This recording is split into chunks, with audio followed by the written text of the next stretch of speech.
welcome to the Autódromo Internacional do Algarve. Welcome to Portimão, where the GT, GT4 and Prototype Winter Series will be racing this weekend. It's a nice and sunny Saturday afternoon, much to the delight of the teams in this paddock. Myself, Adam Weller, joined by Lucas Gajewski for this broadcast. We understand Chris McCarthy will be doing podium celebrations as well. So we've got a nice full media team with us to talk you through all the action that is coming this afternoon and indeed on Sunday. But it is a positive vibe in the paddock this morning, it must be said.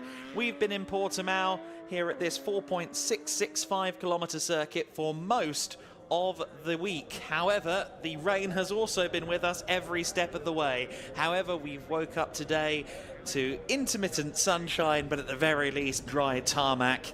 This circuit, almost 16 years old now, opened at the tail end of 2008, of course, a former host of the Portuguese Grand Prix down on the very south of Portugal, a little stone's throw away from Faro and indeed Portimão, the circuit from which, the city from which it takes its identity. Weather looking good both today and tomorrow, so we can expect a solid run, at least in terms of the conditions here at this circuit. As you can see, cars are on circuit. A much delayed qualifying session just coming to its end now around this circuit, but it will not be long at all before we go to racing conditions. Grid procedure in the next few minutes or so for the first race of the weekend, and that is of course the GT4 Winter Series, the GT Winter Series cars out there around this circuit at the moment. And what an illustration this shot is of the sheer elevation change here. Just coming out of turn 8, you see the crest of the hill in the distance. That's coming out of turn 8 into turn 9. The camera itself located at turn 13. The run from 5 to 6 on the far left of your screen. This circuit described as a roller coaster, described as up and down by our drivers. There's a good video about that on the Winter Series YouTube channel to tune into after today's broadcast. It is a favourite circuit of our drivers in this paddock. It is a circuit that is favoured for testing, favoured for race car preparation and indeed driver preparation, and of course as a top-class international racing facility. A joy to be back here at Portimão, a circuit that has consistently featured on the Winter Series calendar ever since the formation of the GT Winter Series at the end of 2019. Why wouldn't you want to be here? We are in mid-January at the moment and the conditions are gorgeous and perfect for racing. The GT Winter Series grid has grown quite significantly for this weekend. A grid that was formed of 16 cars a week ago is now scheduled to have 25 taking the start. That is hugely exciting. A little bit of a personnel change in a few of the teams in the GT4s and prototypes. Still very strong grids there, though. It is going to be a brilliant day of racing action. The GT4s, as we said, will be up first, and in the GT4 category it is going to be a story of who can beat Schnitzelbaum, Joel Mesh and J-Mo Hartling, the championship leaders within the pro class of the GT4 Winter Series. 4 classes in that category: Pro-Am, and the Cayman Trophy class. So 4 classes, 3 of them based on driver rating, 1 of them for the Cayman Trophy cars that aren't quite GT4 spec, but run on the Nürburgring in the NLS series and other similar competitions. So as you can see, we have wonderful views of this circuit around our various cameras. And we do have 1 car off there. That looks like the GT3 Poland Lamborghini that's come unstuck somewhere towards the end of that qualifying session. Adrian Lewandowski potentially that is having a moment out there on circuit, but that shouldn't take too long to rectify. The Algarve team running their Mercedes around the circuit in order to check that all systems are go ahead of sending the GT4 Winter Series out for their grid procedure. Once the cars are on the grid, we're going to have Lucas Gajewski talking us through the paddock, and Lucas is absolutely invaluable as an asset to the broadcast because he knows this paddock extremely well and knows exactly who to talk to get a good story. And then, of course, we've got Master of Ceremonies, as he was in Estoril, Chris McCarthy, also in the paddock, and you'll be seeing him during this broadcast too. So on the grid for GT4 Winter Series Race 1, we're going to have, again, a nice variety of British cars, largely, at the front of the order. I've heard a lot of about British invasions in this paddock over the last few weeks, what with myself, Chris, and the entire alphalive crew here in sunny Portugal at the moment. But as you can see, the good news is the cars are heading out onto the circuit for this first GT4 Winter Series race of the weekend. If you did not join us in Estoril, the format for this category, 2 sprint races of 30 minutes apiece, and then an hour-long enduro on Sunday afternoon. So this will be an all-out sprint race. If you're familiar with the categories, the likes of the GT4 European Series or ADAC GT4 Germany, the GT4 class of British GT, whatever you are familiar with, you will know that GT4 is often quite the thrill ride when it comes to wheel-to-wheel, often fender-to-fender racing. And when the race length is reduced down to 30 minutes, that can sometimes amplify. We had a truly fabulous battle in Race 1 at Estoril a week ago in almost exact opposite conditions to the ones we are presented with here this afternoon. It was Jamie Day for Fossetti Motorsport that took the first ever win in GT4 Winter Series history. That was for Fossetti Motorsport, the team, upstart new team based out of the Snetterton circuit in Norfolk. Their very first race entry and their very first race win to go along with it. Jamie Day will be starting from P2 on the grid in this race, so we look forward to seeing how he does in this one. Always fireworks with Jamie Day up there at the sharp end, always a very fun driver to watch. And we are anticipating another scrum at the front of the order. Of course, at one point we had Leandro Martins for Racar Motorsport going from 4th to 1st, coming out of the Gancho chicane, among many other incredible racing sequences that we had from the GT4 cars last time. There's one of the newly entered BMWs heading out onto the circuit. We've got a couple of extra BMWs this weekend. The Hofer Racing by Bonk Motorsport entry. I think that is the car coming out now, the 127 machine. And we've also got the 187 of FK Performance, the team that enter Bruno Spengler and Louis Stern in the GT Winter Series, bringing a GT4 car along as well this time. And I understand it will be Rihanna O'Meara Hunt to take the start in the car this time. Rihanna, the New Zealand-based driver, she's making her first ever appearance in a BMW GT4 car this weekend. So she's excited for that. I understand she's driving an M4 GT4 at the Dubai 24 Hours next week as well, so she's going to get very used to Bavarian machinery very, very quickly indeed.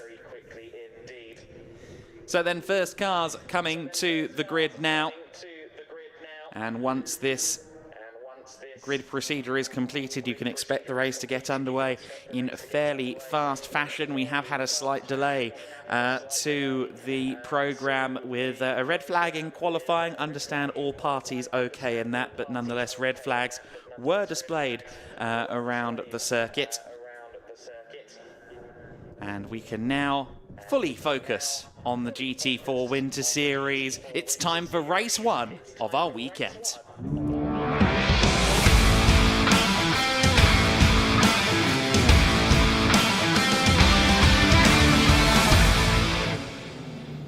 So welcome everybody from the pit wall just as well for the first race of the weekend here in Portimão. Now this is an umbrella, and it used to be a very, very important piece of kit last weekend in Estoril, and let's be perfectly honest, it's been rather useful during the week of testing here in Portimão as well. However, I'm very delighted to report it's gone. The outlook is fantastic, not only in terms of the weather, but look at this, the first grid of the weekend forming up for the newly acquired GT4 Winter Series. It's been on the circuit just a week ago in Estoril for the first time. Now it's race number 4 of the season, and it's gonna be a first pole position for McLaren, car number 78, the very distinctive looking Artura GT4 Elite Motorsport entering the car, and Tom Leben put that onto pole position. Let me just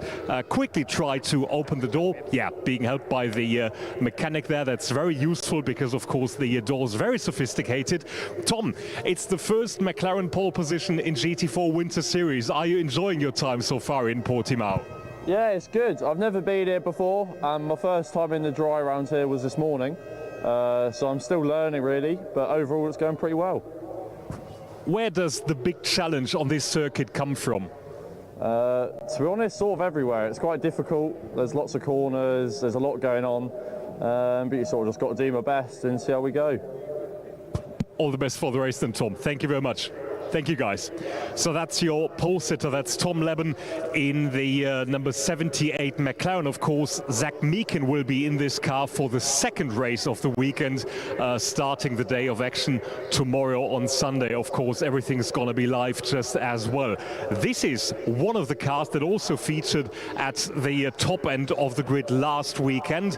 The Fossetti Motorsport Aston Martin Mikey Porter behind the wheel of that car, still being in a bit of a briefing just before the start of the race. So let's see if we can still grab a word with Mikey. Yes, I think we are good to go. Just a quick word there from Mikey. It's the first row of the grid for you, but you've got a very, very fast McLaren alongside you. What's your outlook for the race? So what was that he was speaking on the radio? What are your expectations for the race this afternoon? Hopefully, obviously it's always best to try and pick up a win, but honestly I'm just trying to do my best, see what I can come up with, really. Best of luck. Thank you very much. And I believe we've got Jamie here somewhere as well, or is he already gone? He's gone already, because we are only a couple of minutes away from starting the race. Now remember, in GT4 Winter Series we have various classes. There is the Pro class for professional driver lineups, and the first 4 cars on the grid, the McLaren, the Aston Martin, and these 2 cars just as well, they are entered in Pro class, whereas in the row behind we have the first car that's entered in either Pro-Am or Am, or of course further down the grid we have the Cayman Trophy cars just as well. So as always in multi-class racing, very, very exciting grid. And here we've got Max Huber, the young Swiss racer, in the third row of the grid, racing for the NM Racing team. Max, your expectation for the race this afternoon? Well, I'm the first in AM, and with the Pro-Ams behind, so I'm just stick with the guys in front, and let's see if we can catch 1 or 2. Thank you very much, Max. All the best for the race. Now, as some of the drivers have been pointing out, it's very, very difficult in terms of conditions, because there has been quite a lot of running on Thursday and on Friday, but until last afternoon, weather conditions have been rather poor here at the Autódromo de Algarve in Portimão, so drivers are still not too experienced when it comes to racing on this circuit under dry conditions. So it's certainly going to be very, very interesting. Engines already being fired up just ahead of the start of the first race of the weekend. GT4 Winter Series Race 1 live from Portimão, coming up next for you.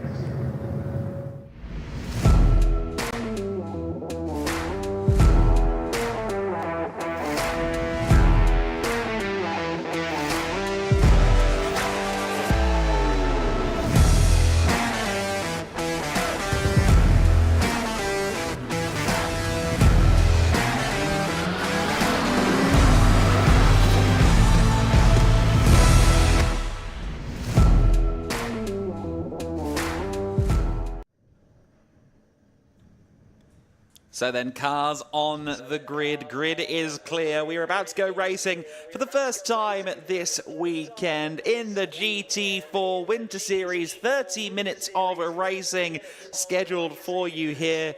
As you can see, the lights out on top of the gantry. I believe that means we will be rolling on the formation lap within the next few seconds. Everybody just as keen as we are to see the first racing action of this weekend. And as alluded to by Lucas Gajewski down there in the grid area, it is going to be all pro cars towards the front of the order. Not always a guarantee. We have some very quick drivers in Pro-Am, and in fact quite a few quick ones in the Am class as well. But as they go rolling on the formation lap, it will be the pro cars that lead us away, at least in the early going. But we'll see how things work out as this race evolves. So cars roll then through the first corner of this 4.6 kilometer circuit. And of course, if you were joining in with us last week, you'll know that there were 2 formation laps. Of course, given that the conditions this week are dry, we are only anticipating 1 formation lap this time around. It is going to be Elite Motorsports' Tom Leben starting from the pole position in that number 78 McLaren Artura. Tom Leben, the 2020 Ginetta Junior champion, has since gone up the single-seater ladder as far as the Formula Regional European Championship by Alpine, and now looks to be moving over towards the sports car side of life with Elite Motorsport, the team that he won the Ginetta Junior Championship with, the team that he won the GB3 Championship with. The rest of the order then, Tom Leben for Elite Motorsport on pole. On the front row of the grid alongside him, Faceti Motorsports, Mikey Porter, the number 19 car, set to start from second on the grid. Third place, Matthew Martins in the Racar Motorsport Aston Martin. And on the second row with him is Schnitzelam Racing's Joel Mesh, the number 11. Row 3, the first of the Am cars, NM Racing Team's Max Huber. He's joined by Charles Dawson, Pro-Am entry, CV Performance Group. Razoon Racing's Andreas Höfler is starting from 7th place in the 77 Porsche. Alberto Di Martin of NM Racing Team is starting from 8th place. Row 5, the 187 car, FK Performance's Rihanna O'Meara Hunt, starting alongside Speedy Motorsports' Luis Liberal. That's an all BMW Row 5. Vimmerwerk Motorsports, number 24, Igor Kichin alongside Mikael Sander in the first of the Cayman Trophy cars, starting from 12th. 13th, Speedworks Automotive's Franz Linden, moving over from the Endless Summer Track Day events. He starts alongside Richard Wolff in the Razoon BMW. Vili Kuna in the 110 SR Motorsport Cayman starts at the back of the grid alongside Hofer Racing by Bonk Motorsports. Martin Kroll off-pacing quali. We expect him to be back on the money in the race.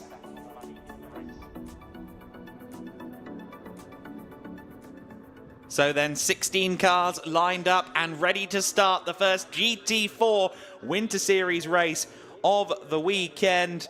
We very much look forward to bringing you this one. It's going to be thrills and spills if Estoril is anything to go by.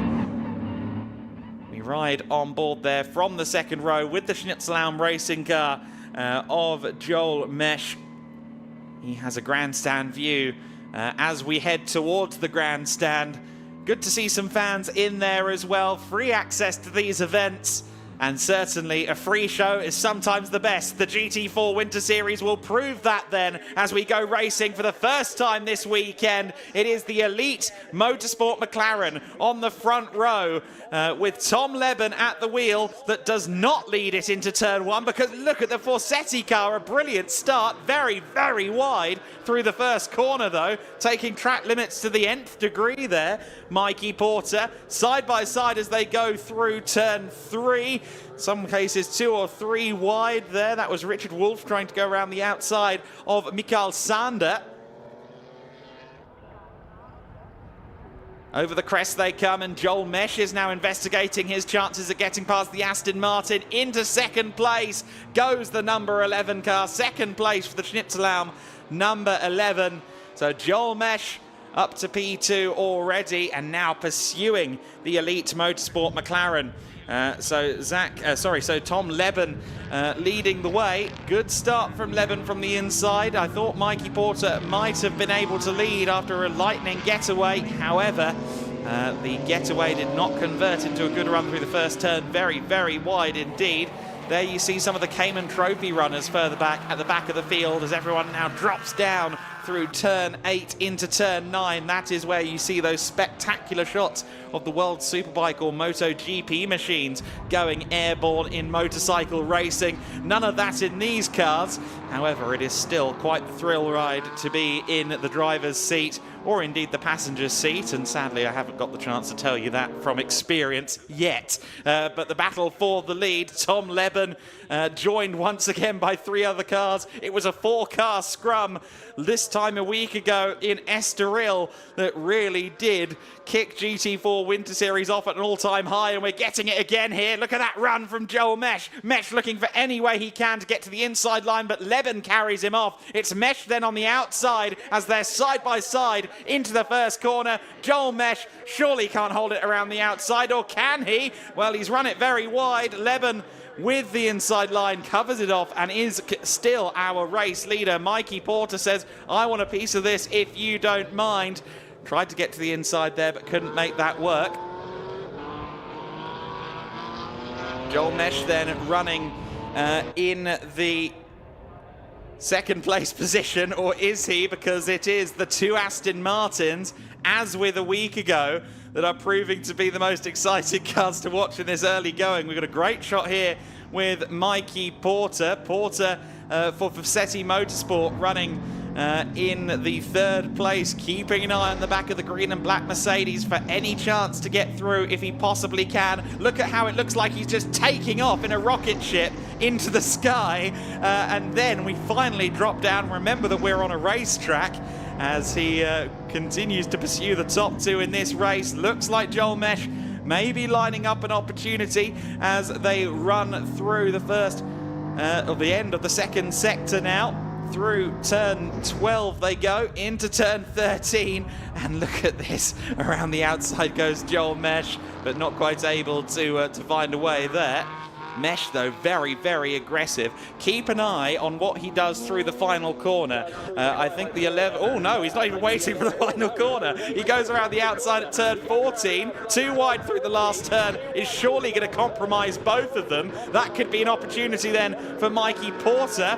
Mesh going to the very outside extremities of the runoff area, and sure enough, Porter has better momentum than either of them. Can he maybe try and sneak through? I don't think he's quite going to find the gap that he needs. Tom Leben covering off the space, but Joel Mesh gets into the lead there, carried the speed around the outside of the final corner, did run off the circuit, but now he leads the race.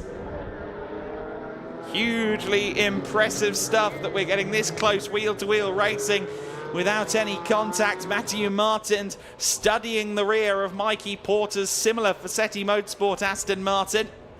Both teams awaiting their Evo spec car. Of course, Aston Martin working hard here to get their cars up to highest levels of GT4 racing once again, although the Vantage GT4 as a package is hugely competitive and has been from day one. I think the winningest car in recent years, at least in ADAC GT4, and has been similarly successful in all corners of the globe.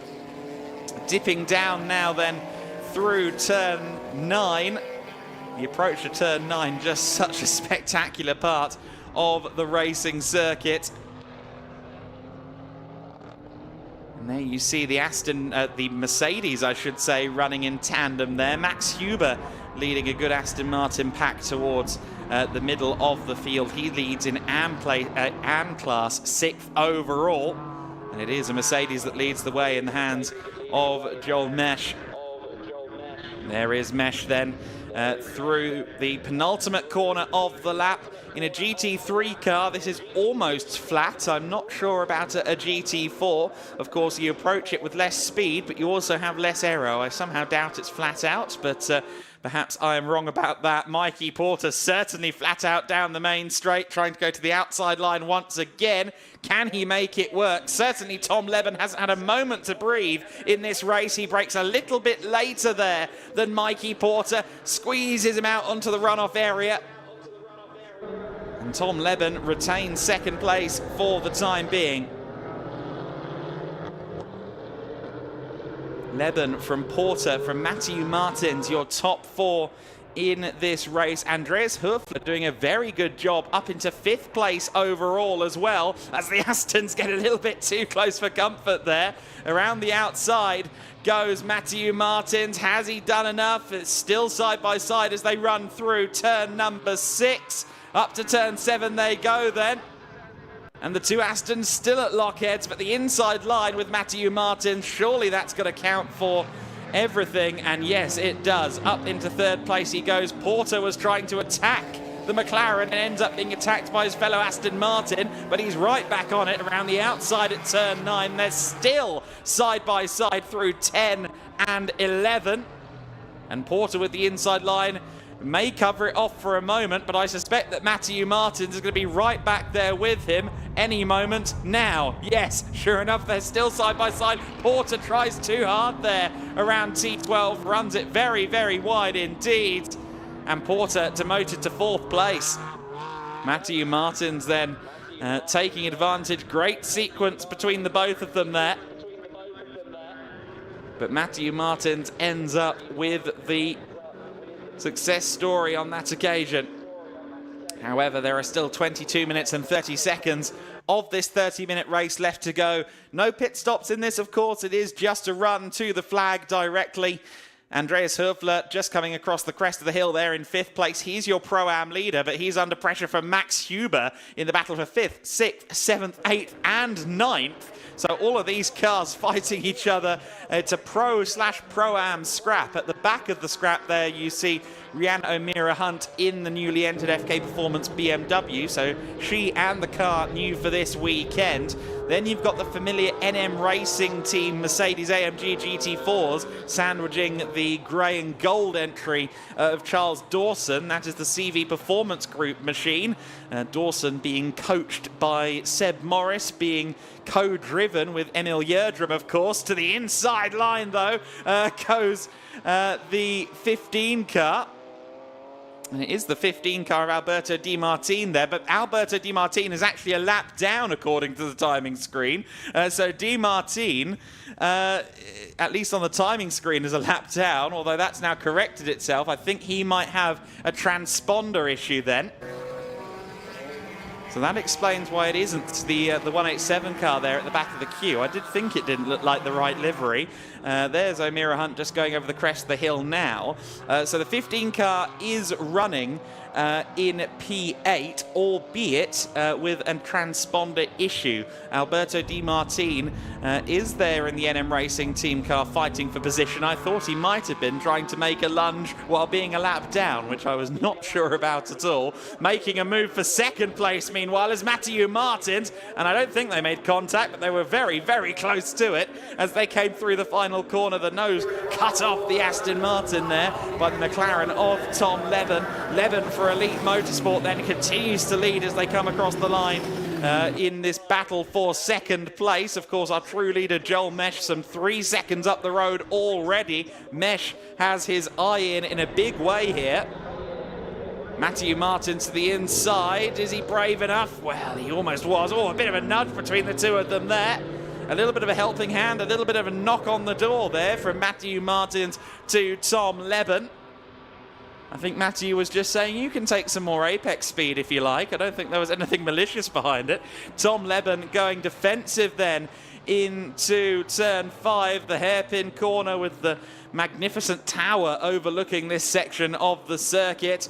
Leben choosing his spots wisely here. He has the inside sewn up for turn 7, and it's all important through this section of circuit. Very challenging corner, invites you to take more speed than you really can, I feel. Matthew Martins trying for the outside at turn 9. That, of course, converts to the inside for T10, so that's always the way to go if you can. Mikey Porter, again, with some excellent camera work from behind in the battle for second place. He's going to try and get involved here as they dip down through turns 10, 11, and now through 12. It is still the low-slung McLaren Artura that leads the Astons, or is it? Because Matthew Martins is up the inside line. Martins moves up to second place. Now Mikey Porter looking for his way through. Has he got the inside line? Well, he does, but not enough to really take the inside with any authority. But Matthew Martins is into second place, and here comes the Aston. No, never mind. Mikey Porter briefly looking to the inside line, but again, Tom Leben managing to cover it off, and I think Porter thinking better of it. Mesh across the line then with a big lead. That gap is now out to 5.3 seconds. And oh, goodness me, it's close between Leben and Porter. So here they go through turn 3 now. And Mikey Porter looking to the inside, the outside. If he could burrow underneath the McLaren, I'm sure he would. He's trying very hard to reclaim this podium. Of course, started from the front row of the grid, so we'll be very keen to at least get back to his starting position. But Leben making it hard for him. Of course, Leben and Porter was the front row of the grid, but Mesh and Martins from the second row of the grid have both excelled under race conditions. Joel Mesh, frankly, living in a different postcode from these guys at the moment. You hear the curbs there rattling away underneath the Aston. You see Leben there on the inside, just again covering off, making sure his car's in the right position, really schooling Mikey Porter here. Mikey taking notes here, Racecraft 101, but Mikey knows his stuff as well around the outside at turn 11 as we now dip back downhill. Still the McLaren is there on the inside, but Porter has the line surely. Oh no, still carrying more speed is Leben. Of course, he can see a bit more out of the right door than we can, out the right window than we can, but for a moment there I thought that Tom Leben had fallen behind Mikey Porter, but right now the Fassetti Motorsport McLaren is still there behind the Elite Motorsport McLaren. The Fassetti Motorsport Aston Martin, I should say, to correct the record. Both of them take far too much speed through the final corner. Mikey Porter carrying a lot of speed in the process. Start procedure under investigation as well. That's come up on screen for the Elite Motorsport McLaren. So the Elite Motorsport McLaren under investigation for start procedure. We'll have to see what comes of that. Around the outside then goes the 19 car, and Mikey Porter, this youngster, is not lacking in the ambition department at all. He was telling me earlier in the week that he and Jamie Day are forming a good bond together as teammates. They seem to get along nicely, and they certainly perform well together in this car. Fourth place in last year's Ginetta Juniors, Mikey Porter. His first GT4 race is coming at Estoril last weekend, but you'd think he's been driving this thing for longer than that, because he is confident around the outside of Leben, a driver who has more than proven himself in junior single-seater categories.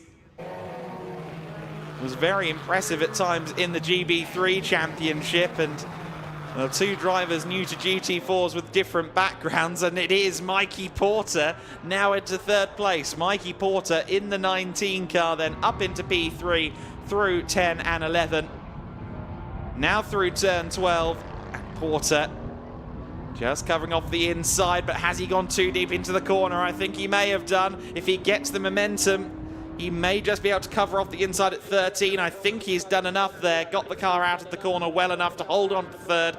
Yes, he has, but it is very close running between these parties in the battle for third place. Matthew Martins has now distanced himself from this scrap. He's 2.5, I think more like 3 seconds clear now. Porter still taking liberties out of the final turn, but it seems to be paying off for him at the moment. We've crossed over the half race distance marker, 14 minutes and 45 seconds then of this race left to run.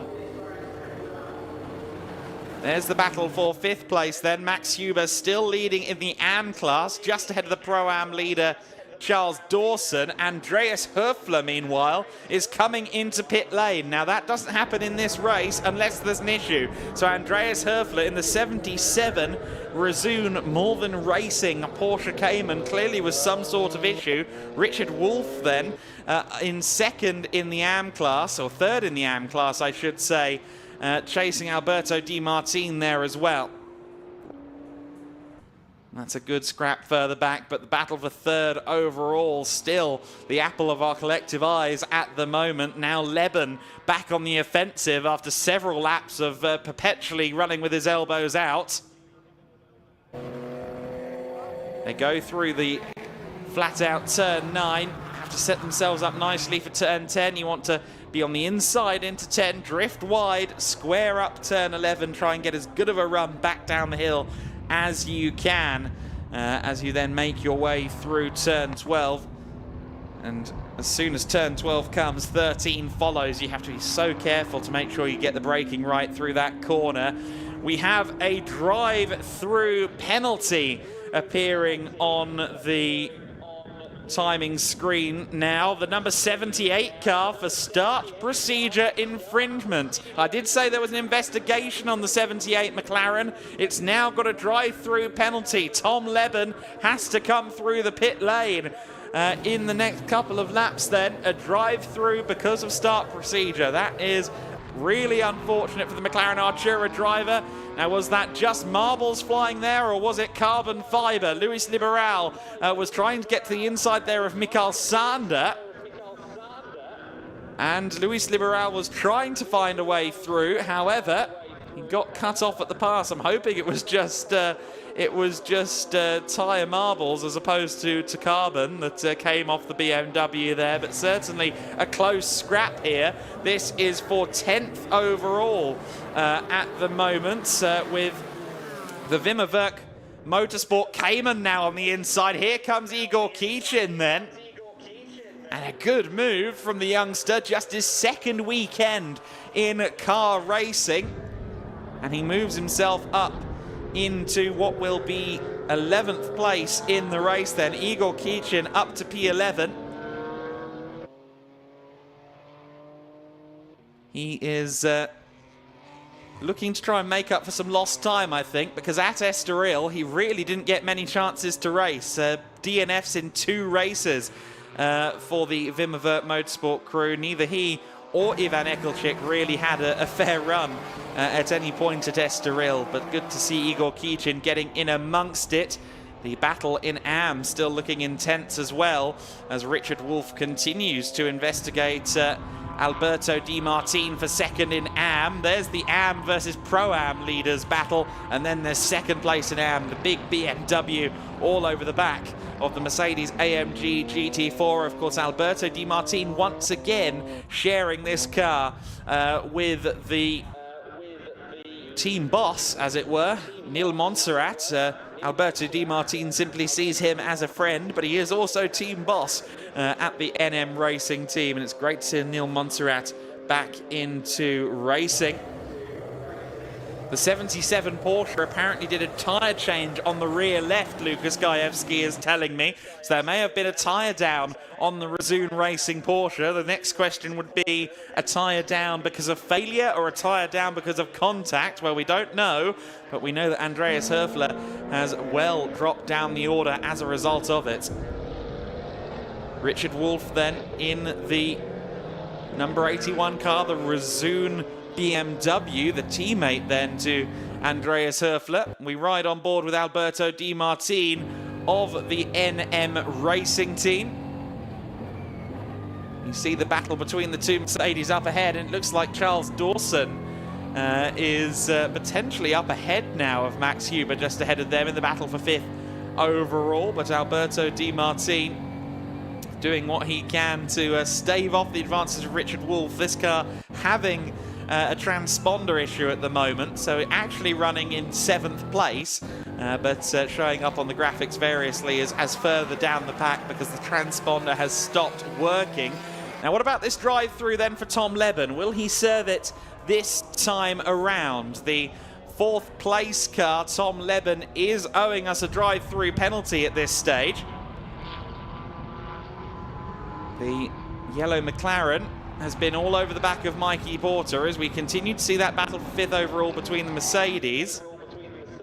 I think the McLaren may have popped towards the pit lane. Yes, indeed. The Elite Motorsport McLaren is in then to serve its drive-through penalty. Now let's keep an eye on these two Mercedes. Where will the McLaren come out relative to the pair of Mercedes? It's a fairly lengthy pit lane. There goes the McLaren Artura. You see the drive-through 78 being flashed at top of the pit at the start line gantry. McLaren now heads back out onto the circuit, and I think it's going to drop out maybe somewhere just ahead of Rihanna O'Meara Hunt, so that will put it down to 8th position. There is the 78 car back out onto the circuit, and Richard Wolff with a big moment at turn 2. I think 2 into 1 tried to go through turn 2, the quite narrow kink, and it didn't really pay off. That was Richard Wolff getting into it with Alberto Di Martin, and Wolff came off worse there. This is the battle then for 4th overall, as it now is, because Tom Leben has, of course, come into the pits for that drive-through penalty. So 4th overall now being held by our AM class leader, Max Huber. Pro-Am class leader, Charles Dawson, following in P5. Luis Liberal has come into pit lane as well in the number 5 BMW. Apparently the tyre wasn't down on the 77 Porsche, by the way, just to loop back to that. Maybe just deg or potentially a slow puncture, maybe something they saw on the data, but the tyre itself wasn't down. So most irregular to do a tyre change over the course of a half-hour race. But that is exactly what happened down at Razoon with their Porsche. Of course, the Razoon BMW was the car in a spin just a few moments ago, so it isn't all looking up, really, for the Razoon Motorsport crew, or the Razoon More Than Racing crew, I should say.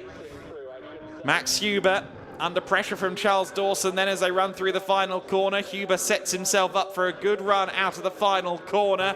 But Dawson, of course, with the advantage of the slipstream, may be able to edge a little bit closer into the first corner of the lap, flashing his headlights all the while. CV Performance Group cheering him on. Around the outside goes Charles Dawson. He was later and braver on the brakes. Around the outside and through into 4th place then goes Charles Dawson. Charles Dawson through into 4th position. The Pro-Am leader passing the Am class leader for the overall 4th place spot. Tom Leben has gotten past Richard Wolff for 6th overall, so Leben starting to make his way back up through the order. Igor Kichin getting past Mikael Sander, so Igor Kichin moving up a position. Mikael Sander, a former champion in the GT Winter Series before the GT4 cars and the Caymans were given their own grid ahead of this year. Sander likes to go racing, loves to get involved in a scrap, and he's got the youngster in the Wimmer Werk car to contend with here in this battle for 9th overall. The 24 from the Wimmer Werk team that have done just about everything over the years. Only registered one finish in Estoril. That was a 10th place finish as well. So suboptimal weekend in all regards, unfortunately, for Wimmer Werk in round 1 of the season. SR Motorsport running this Cayman here, the white car, not immune to drama either. They had a smattering of issues to contend with across the weekend too. We are 5 minutes and 25 seconds away from the clock hitting 0 in this race. And a great scrap on for 9th place. A mighty lead belonging to Joel Mesh, who is just cruising home at the front of the order. Mikael Sander, it should be said, not running a GT4 Cayman here. This car is a Cayman Trophy spec machine. It's an NLS single make class. 3.8 litre engine as opposed to the 4 litre in the Cayman GT4 RS car. Also running slightly more standard suspension, the car a little closer to showroom condition in general. So very impressive that Sander is still on the back then of Igor Kichin. Kichin keeping an eye on the mirrors there, looking to go defensive up against Sander, who should have a little bit less grunt. So that engine revving a little lower as well in the Cayman Trophy spec car. Looks to the inside at turn 1, and Kichin continues to stave off Mikael Sander in the battle for 9th place. Franz Linden is running nicely in 11th overall as well. He's second among the Cayman Trophy runners. He graduated, as it were, from the endless summer track days that are run by the GEDLICH Racing organisation, moving up along with the Speedworks team into the world of racing here in the GT4 Winter Series, and seems to be doing very well indeed, receiving tuition and coaching from Arne Hofmeister as he goes on the first steps of his racing journey. So, incident under investigation between Luis Liberal and the number 111 car. That must have been a few laps ago then, when Mikael Sander and Luis Liberal were together on circuit. Incidentally, Luis Liberal with a loss of brake pressure. That's why that car is into the pit lane. So the car's dipping down through turn 12 as we rejoin them at 13. A bit of a lively rear end there on Sander's car by the looks of it. Again, every time he closes in, of course, that long front straight is certainly more geared to the full-spec GT4 car. So the two cars looking pretty equal, although I'd say on the straight, certainly Igor Kichin should have the advantage. He continues to watch the bright orange boot lid of Igor Kichin, and it doesn't seem to be any way through at this stage. Meanwhile, going a lot quicker, well, not a lot, but a few tenths a lap quicker than the race leader is Matthew Martins in second place. The gap not really going down sufficiently for there to be any chance of a close-up, but Matthew Martins really showing good pace at this juncture of the race. However, the fastest lap of all does belong to Joel Mesh in the Schnitzelam Racing Mercedes-AMG GT4, so I just think that maybe Mesh is playing it cool, playing it calm at the front of the order, just keeping himself running and not worrying too much about anything else. Tom Leben, meanwhile, I think maybe out there on circuit at the moment with Alberto Di Martine. I think they're pretty close when they crossed the line last time. This is Charles Dawson, however, still under pressure from Max Huber. So still the Pro-Am and Am class leaders are having a bit of a kerfuffle out there at the front of the pack. Now, Joel Mesh crossed the line I believe to start the last lap this time by, but it is going to be marginal as to whether this is the final lap or whether we get one more. Certainly Charles Dawson and Max Huber are going to be really hoping to get more than one more lap of their battle, because they've been having an absolutely fabulous scrap all race long. Huber may be running out of opportunities here to go up against the CV Performance Group car. I think this could well be the final lap of the race. We'll have to wait and see quite where Joel Mesh is on the circuit. You'll see him now just dipping down through turn 8 and now on to turn 9. Now, 55 seconds left on the clock. I think maybe we're good for one more lap, but it's going to be incredibly close, actually. I think there might be something like 10 seconds left on the clock when he crosses the line. So I think maybe one to go after this one, but we'll stay with the leader because, well, let's be facing it. Commentary maths is never the best, but I do think we are due at least one more lap of racing here. Matthew Martins has shrunk the gap down to 4.5 seconds as he continues to pursue the number 11 car, but I think Matthew Martins just showing what he can do. I don't think he believes he can close in on Mesh, who is doing such a good job in the Schnitzelau Mercedes. Now, this circuit very much featuring several very fast right-hand bends, and that can mean tyre deg as well. I bet some of these tyres are looking a little bit worse for wear on the front left, I should say, at the end of this race. They certainly get put through a lot around that final corner and a few other bends of this circuit. It's a high deg circuit, but nothing that the Pirelli tyres haven't seen and handled before. And that gap is down significantly, actually. A 2.4 second gap it is now. The last lap across the line for Matthew Martins was the fastest of the race, while this car, the Mercedes-AMG GT4 of Joel Mesh, was well off the pace. Now, is there an issue for Joel Mesh, or is Matthew Martins just now getting his eye in?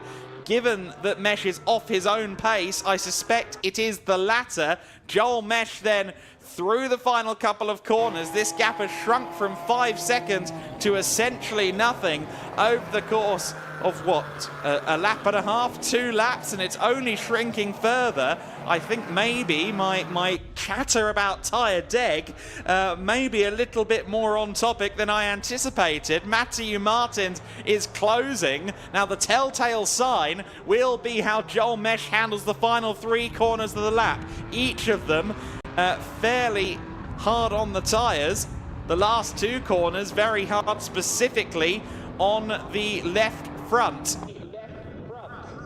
I think that Joel Mesh has just about done enough, but there's no questioning that that gap has come down massively towards the end of the race. Matthew Martins, though, the young Frenchman for Racar Motorsport, not quite going to be able to capitalise on this occasion. Joel Mesh with the clock hitting 0. The checkered flag waits for him. He crosses the line to win it at the Autódromo Internacional Algarve.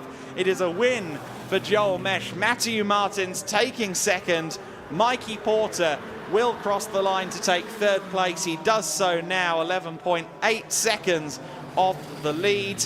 4th place then will go to Charles Dawson, the number 85 CV Performance car, or will it? Because Max Huber has been there or thereabouts all race long. Dawson and Huber should be still pretty close together, but I think Dawson should have done enough. Here they come across the crest now, and it is Dawson that comes across the line in 4th place. 5th place to Hubert. 6th place to Leben, just going past our shot there for 6th position. Then it's Alberto Di Martin who will cross the line in 7th place. Richard Wolff crosses the line in P8.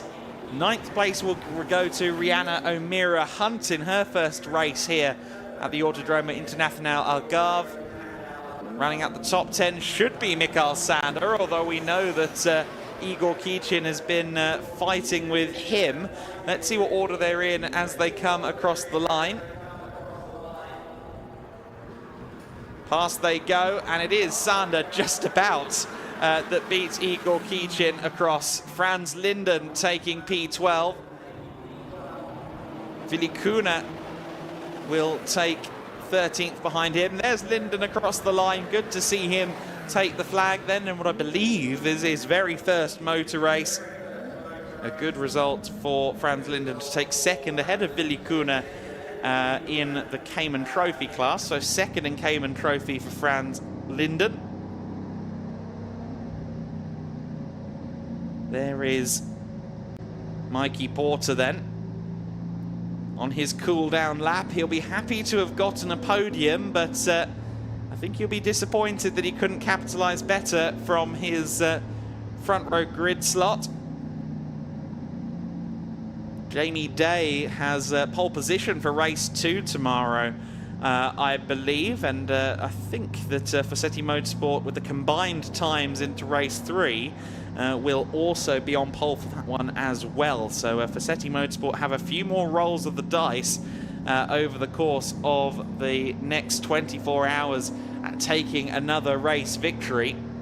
But it is Joel Mesh once again for Schnitzelhelm Racing, who is victorious here at Portimão, the Autódromo Internacional do Algarve, and Mercedes AMG GT4 is on top once again GTWinterSeries Racing then with a win ahead of Matthew Martins in second place, 0.7 of a second at the end of that race. Clearly Joel Mesh was struggling with something towards the end there. Mikey Porter taking P3, and then our first Pro-Am car, Charles Dawson in fourth place. Fifth place for Max Huber in the number 10 Mercedes. That's the AM class winner. Tom Levin recovering to sixth place after his drive-through penalty. Alberto Di Martin taking seventh place ahead of Richard Wolff.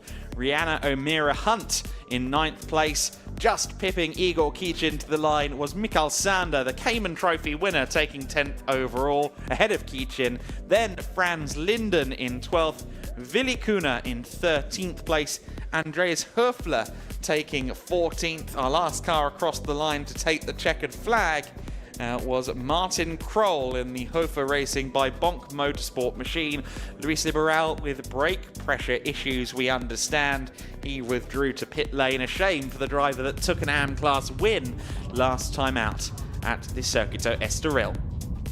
So a GT4 Winter Series race is in the book then, and it's another win for GTWinterseries Racing's Joel Mesh. He will be delighted with that result. Last time he was interviewed down at a podium, he gave a plug to catering, and I understand that his team catering responded, unsurprisingly, with heaping extra portions of schnitzel for Joel Mesh. So Joel Mesh maybe trying to, I don't know, who can he talk to next? Maybe he could get a helmet done, maybe he could plug his helmet painter. Who knows what the young man will do, but he'll be delighted with his second race win of the season. Of course, he and his co-driver from last time, Jamo Hartling, securing the win in the endurance race on Sunday at Estoril. This time Joel Mesh is joined by Marcel Maršovics in the GT4 GTWinterseries Racing entry, so it is a slightly different driver lineup this time. Maršovics was always supposed to be at Estoril, but travel issues got in the way of that.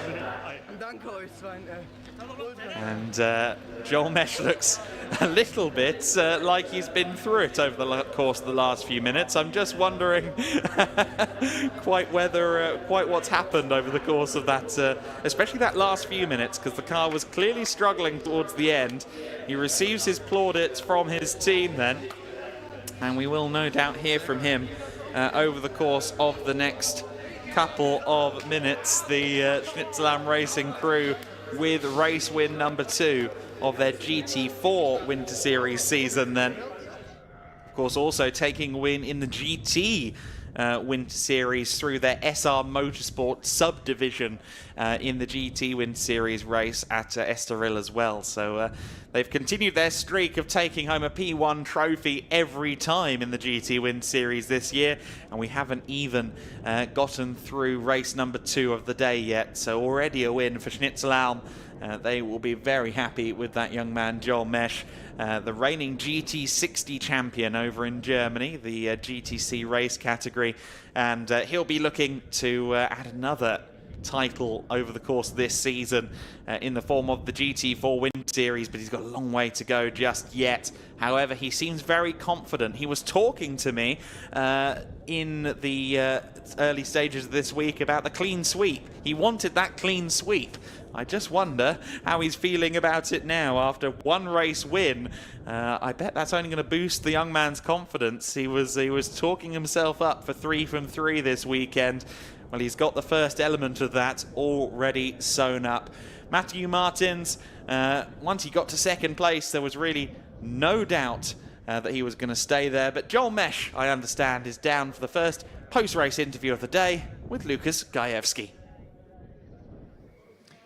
Thank you very much, Adam Weller, and of course, congratulations to you, Joel. That was very commanding. I hope still an exciting race for you there. Yeah, that was amazing. The first few laps fighting S4, and it was just exciting, interesting, was really, really fun. Now, over the course of the last few laps, we saw the gap coming down again. Was that on purpose? Yes, it was, but kind of not. It was just saving my victory, yeah, managing. And let's go back to the first few laps of the race. That was ever so exciting, wasn't it? Yeah, it was amazing. That overtaking move around the outside, it was just very fun, like I said before, and thank you to you guys.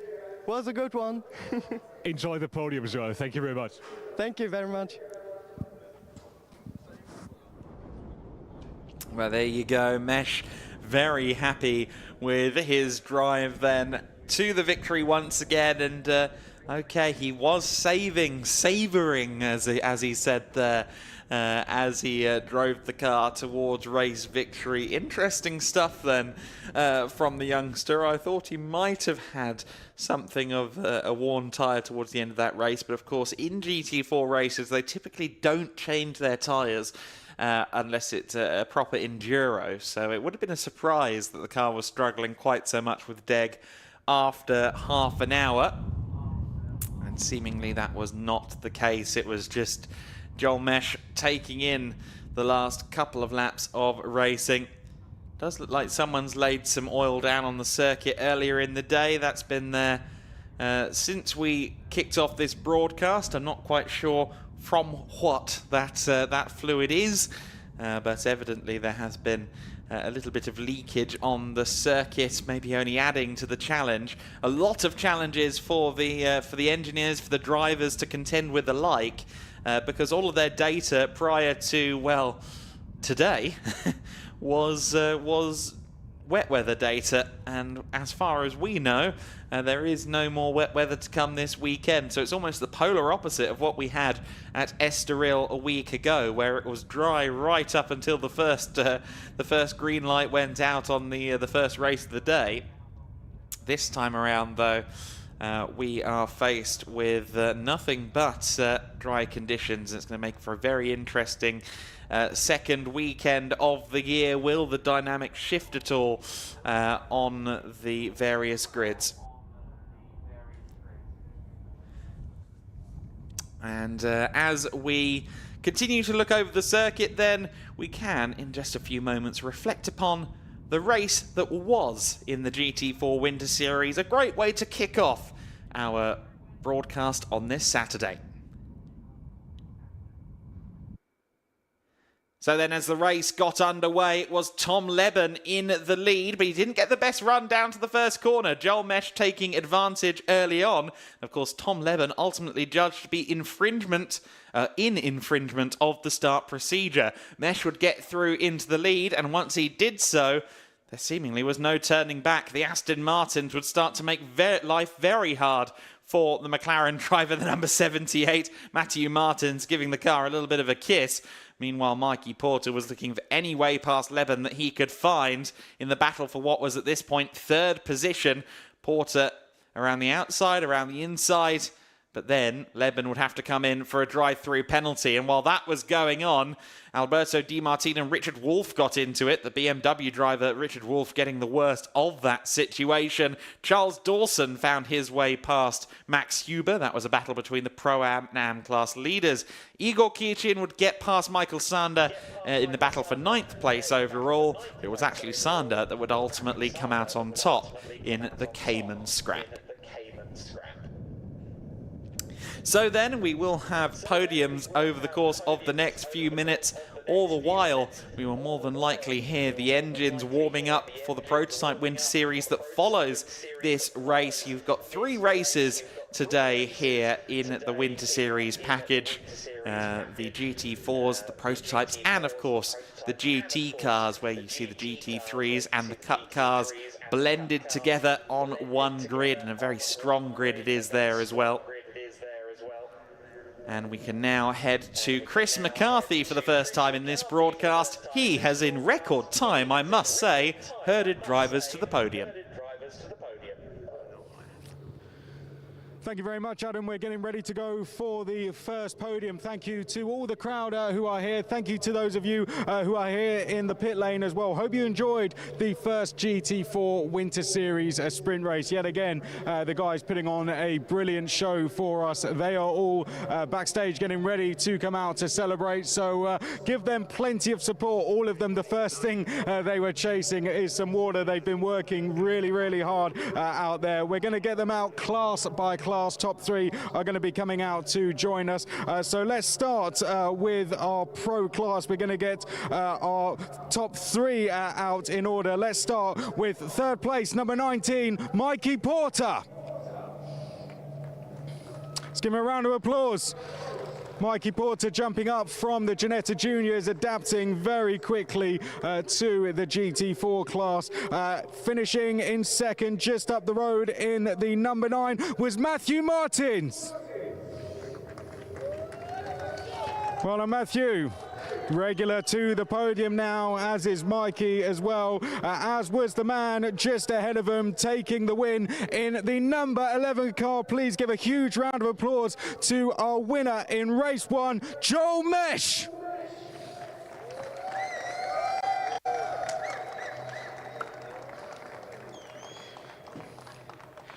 And the GEDLICH Racing guys will now come out to present the trophies to our top 3. Danny will come round to take some trophies. Please take your trophies down in pit lane as well. Thank you very much to the team for coming out. We'll get them all up on the top step as well.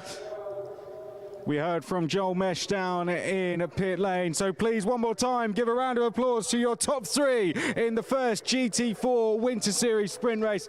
Thank you very much, guys. We're going to crack on with the podiums this time. I'm sure we'll be hearing from you plenty of times, both on the grid and on the podium a little bit later in the weekend. But now we're going to crack on with some more podiums. We're going to go to Pro-Am next, finishing in third place, the number 24, Igor Kitchen.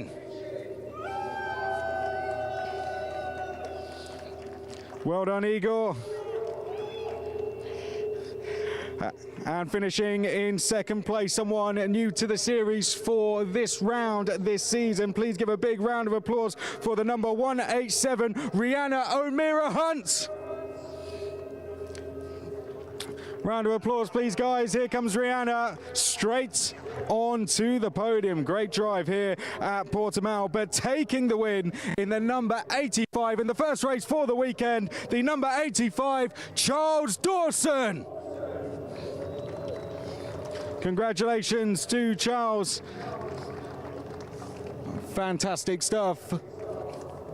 Brilliant to hear. Let's get the GEDLICH Racing guys out now to present the trophies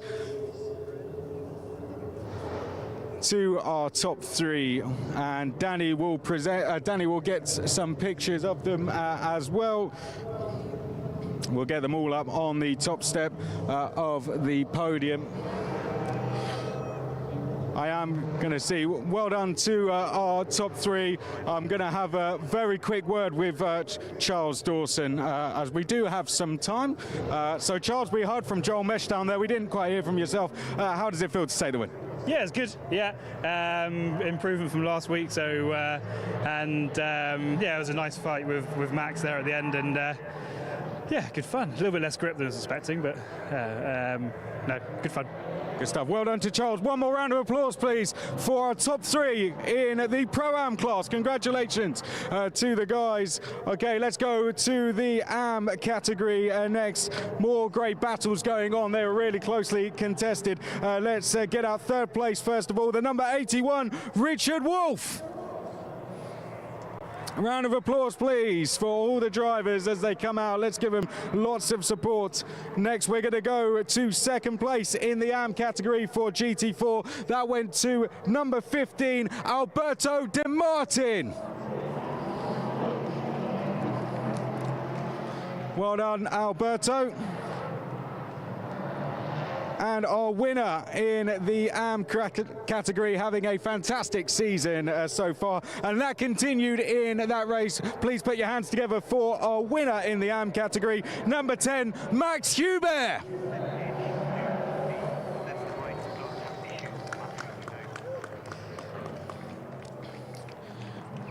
And the GEDLICH Racing guys will come out to present the trophies. Danny will take the pictures. We'll get all 3 on the top step of the podium. Congratulations, guys. Well done. I think due to the noise, we're going to crack straight on. Let's get the Cayman Trophy, guys, out next then. We're going to get third place out, first of all, number 110, Willie Cooner. Willie Cooner, come out onto the podium, please. The Cayman Trophy top three. And are we gonna, is he here? Is Willie Cooner here? And we saw him running down pit lane at one stage. Yeah, third place. Yeah, let's go. And we can give him a round of applause. Thank you, thank you, thank you. Let's go. And someone who has put in a lot of work to get to this point, driving through the GEDLICH Racing categories. What a fantastic performance by the number 66. Please give huge support to second place, Franz Linden. Congratulations, big effort. We'll chat to you more throughout the weekend. But our winner this time in Cayman Trophy was number 111, Michael Sander. Michael Sander. Let's go. GEDLICH Racing, guys, will come out to present the trophies. Danny will take our pictures, and then we are going to be going into the next race of the day, the Prototype Winter Series. We'll get our trophies presented. That is our first race of the weekend complete.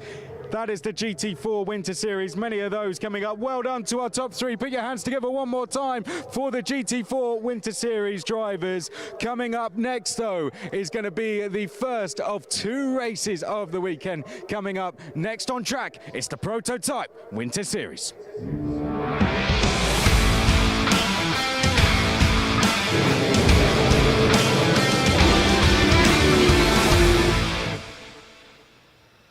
And one of the big stories of the day would have been the car that's sadly missing from the grid. The first one for this weekend in Prototype Winter Series. Because this time and this weekend we should have been joined by inter-Europol competition. Of course, the winning team in last year's 24 Hours of Le Mans in LMP2 class. This team very, very familiar with running LMP3 machinery in various prototype championships. One of them should have been Prototype Winter Series this weekend. Pedro Perino with a very, very strong performance earlier on today in qualifying. Sadly, about 6 minutes before the end of the session, while leading it, he had quite a big off down there heading into turn one. The car in the inter-Europol pit garage is still being repaired, so there is hope to see it on the circuit tomorrow for the second of the two races this week, and sadly it's going to be missing from today's grid in race number one. But of course, a very, very nice addition to the grid. We've got the 66 Rinaldi car to our left, and there is another Rinaldi prototype over there on pole position. But first of all, let's take a look into the second row of the grid. Most of the cars in Prototype Winter Series being part of the LMP3 regulations. This, however, is the very, very welcome exception. The number 71 car, the ANS Motorsport Nova, driven by Kevin Rabin. A very, very exciting car, great looking, almost hypercar-esque, I think you could say, especially from the back. Very, very pretty looking car and very, very fast just as well. Now, alongside Kevin Rabin on the second row of the grid is the number 3 car, the old black machine of DKR Engineering. They feature a different driver lineup for this weekend. Just a week ago in Estoril, we saw a young German driver Lawrence Herr being part of that driver crew. He, however, has made his way to Daytona in even sunnier Florida, because he'll be taking part in the Daytona 24 hours in about a week's time. And this is your front row of the grid today, with Danny Soufi, one of the winners last weekend during the opening round at Estoril in the number 7 black and green Conrad Motorsport car. Second place on the grid, and next to him, pole setter here in Portimão is the number 33 Rinaldi Racing machine, a team very familiar to various prototype championships just as well, and of course in GT3 machinery, which we are going to see later on in race number 1 for the GT Winter Series. So here we go. This is your front row of the grid. Remember, there has been a bit of a clash last weekend in Estoril in pouring rain just a week ago. Let's see how these two will navigate into the first corner down there here in Portimão, with Sandro Holzem in the Rinaldi car on pole position and Danny Soufi in second place on the grid. A very, very short ad break, and afterwards it's going to be Adam Weller in the commentary box for race number 1 in Prototype Winter Series this weekend.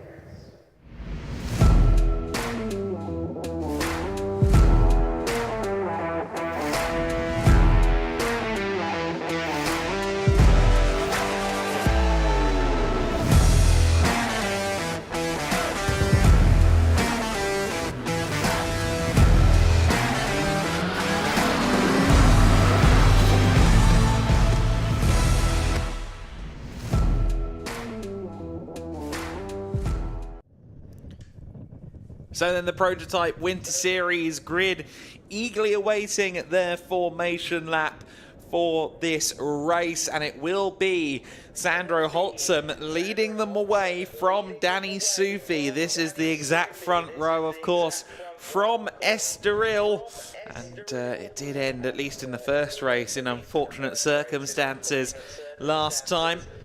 Once again, the lights are out on the gantry, and that means no minutes left until the cars roll. We will be rolling away on the formation lap in a matter of moments. Once we are rolling on the formation lap, we will talk you through the grid for this race. Just the 8 cars expected to take the start, unfortunately, with the loss of the Inter-Europol car, at least for today. Here is the starting grid now. Sandro Holzem then in the Rinaldi Racing car, set to take the start. He is driving solo this weekend, as is Danny Soufi. Danny Soufi starting solo in the Conrad Motorsport number 7. Third on the grid, well, it's the number 3 car, isn't that nice? Chris Short and Wyatt Brikacek starting from third on the grid. The 2 drivers from Inter-Europol, as a matter of fact, using the DKR Engineering Duquesne to get their eye in for the start of the year. ANS Motorsports, Kevin Rabin, that's the only non-LMP 3 car, the Nova NP02, starting from 4th with the fast young Swiss at the wheel. ANS Motorsports number 42 car, set to begin with Julien Lemoyne at the wheel. That car is in 5th place.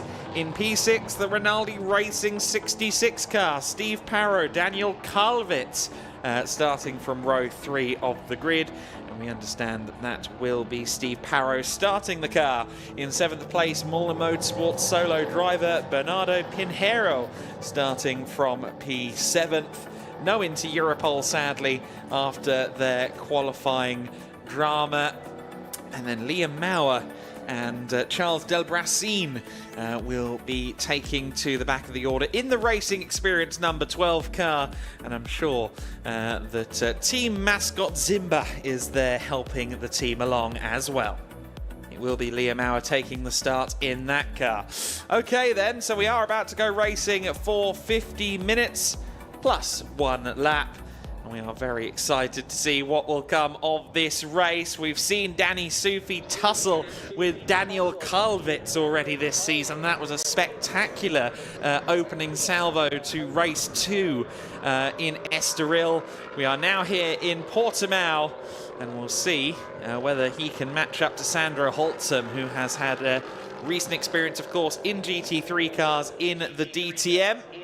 Now, the safety car has stayed out there for a second formation lap, which is quite the surprise. Usually that indicates wet conditions or something of that nature, but we've given them 2 formation laps then in the Prototype Winter Series, which was not in my script, as it were, but that will give the drivers a little bit more time to bed in, get used to whatever tyres they've bolted onto the car on this occasion. In this championship, it is Michelin tyres for all comers, which brings it in step with a number of major championships throughout the racing world.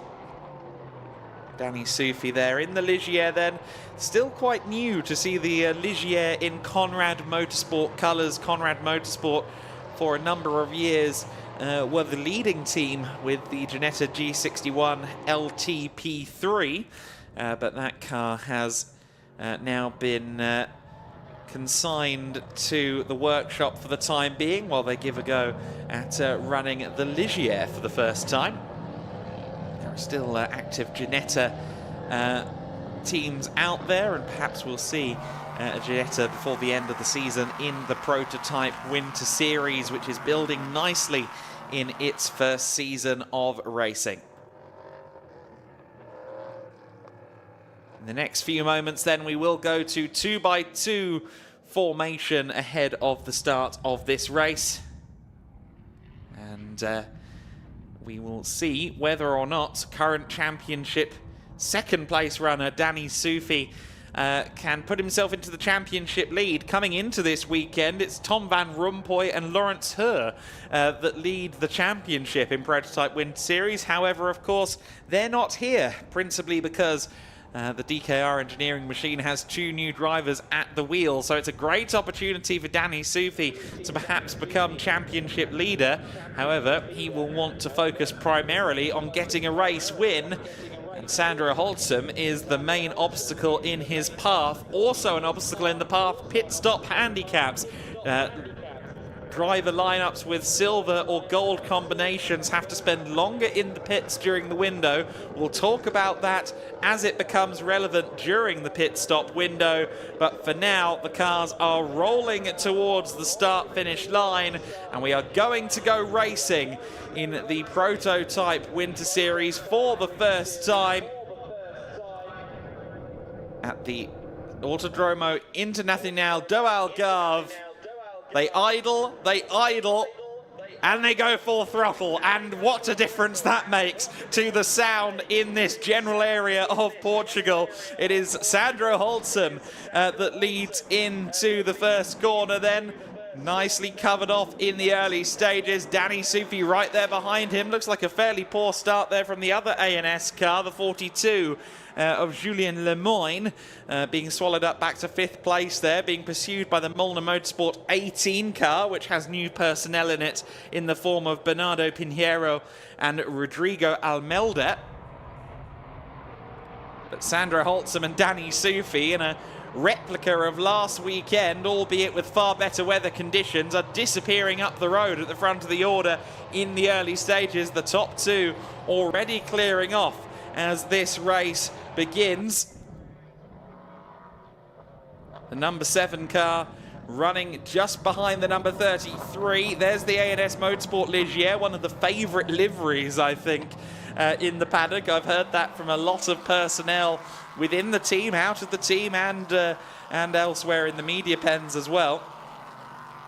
The 42 ANS Motorsport car, 1 LMP3 and 1 Nova NP02 run by that team. There's a good battle for third on there as well. Chris Short set to be starting the number 3 DKR engineering car. He's under pressure from young Kevin Rabin, and to the inside there went the Molnar Motorsport car for 5th place. Didn't quite pay off for him. But the 2 hairs in this race then looking to be Sandro Holzem and Danny Soufi. Danny Soufi will have a 151-second pit stop, as will Sandro Holzem. So both of them, from pit entry to pit exit, have to take, well, effectively 2.5 minutes to go from pit entry to pit exit. Whereas, for instance, Clement Moreno and Julien Lemoyne only have 89 seconds in that number 42 Ligier coming into shot just behind the Molnar Motorsport car.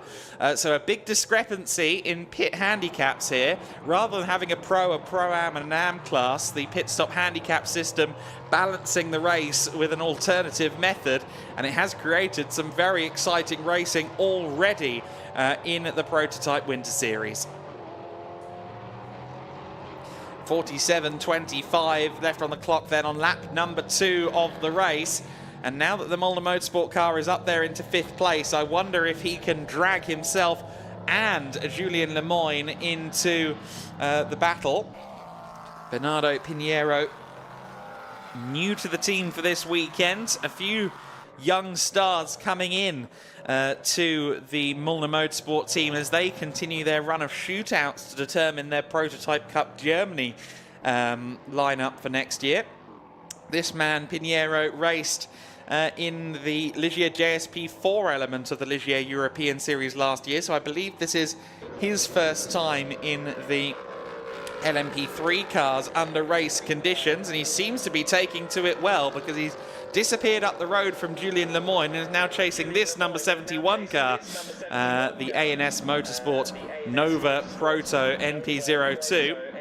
Holtzem and Sufi 5 seconds clear already in the battle for the lead, so they're both jetting away up the road saying see you later on, and they will see them later on with the pit handicaps as they are. The car in 3rd place, Chris Short sharing with Wyatt Brikacek, is set to be only in the pits for 120 seconds. So if Chris Short can simply stay within about 30 seconds before handing over to Wyatt, then they could well be race leaders at the conclusion of the pit window. Sufi then running nosely in 2nd place. We already saw him holding off Daniel Karlwitz for Conrad Motorsport a few mere days ago, and being able to keep up with someone like Sandra Holtzem is a further proof of concept for Danny Sufi, who gets a lot of faith and has been really working hard along with Conrad Motorsport to bolster his racing career in LMP3 cars as well as in GT3s on the Nordschleife. There is the distinctive green and black machine. Such an imposing looking racing car, but these LMP3 cars in general, some of the most spectacular racing machines that you can find on the global racing scene, certainly up there for pure thunder, as you will hear as they come down the start-finish straight. Number 7 car just a second behind then as they cross the line to complete lap number 3.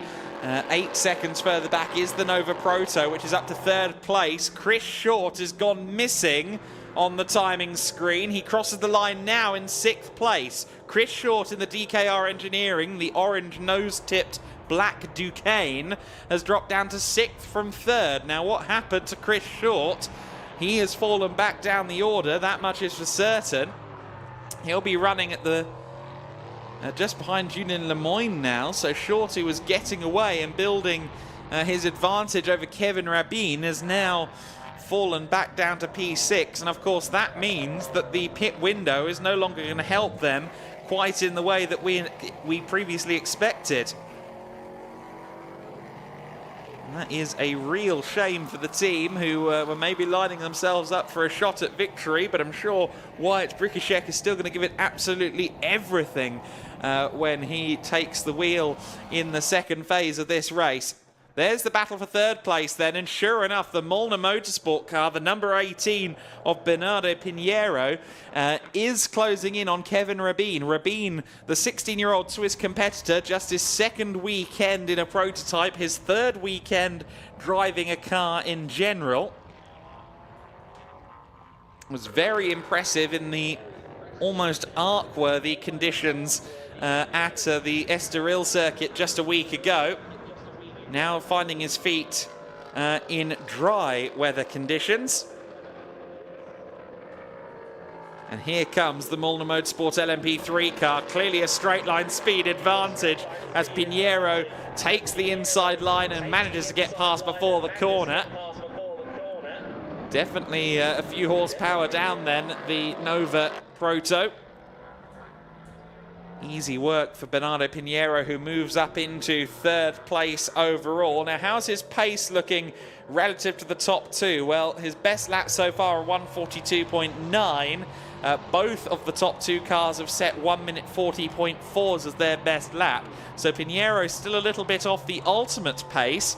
However, we'll see how it evolves now that he's in clear air. And of course, Rodrigo Almeida, I should say, waiting to take the wheel after him. So we could see the pace of the car spike in the latter half of the race, although Almeida and Pinheiro both silver-rated drivers, and that means that much like Sufi, much like Holtzum, they are due a 151-second delta from pit in to pit out. So the pit stop handicap's not going to help Molnar Motorsport particularly. The teams it will help, Daniel Kalvitz and Steve Parrow in the 66 Rinaldi car, currently running in 7th place. It'll help the car just behind them as well, the racing experience car of Liam Mauer and Charles Delbracin. I think Delbracin looking to take the wheel in the dry, looking forward to taking the wheel in the dry under racing conditions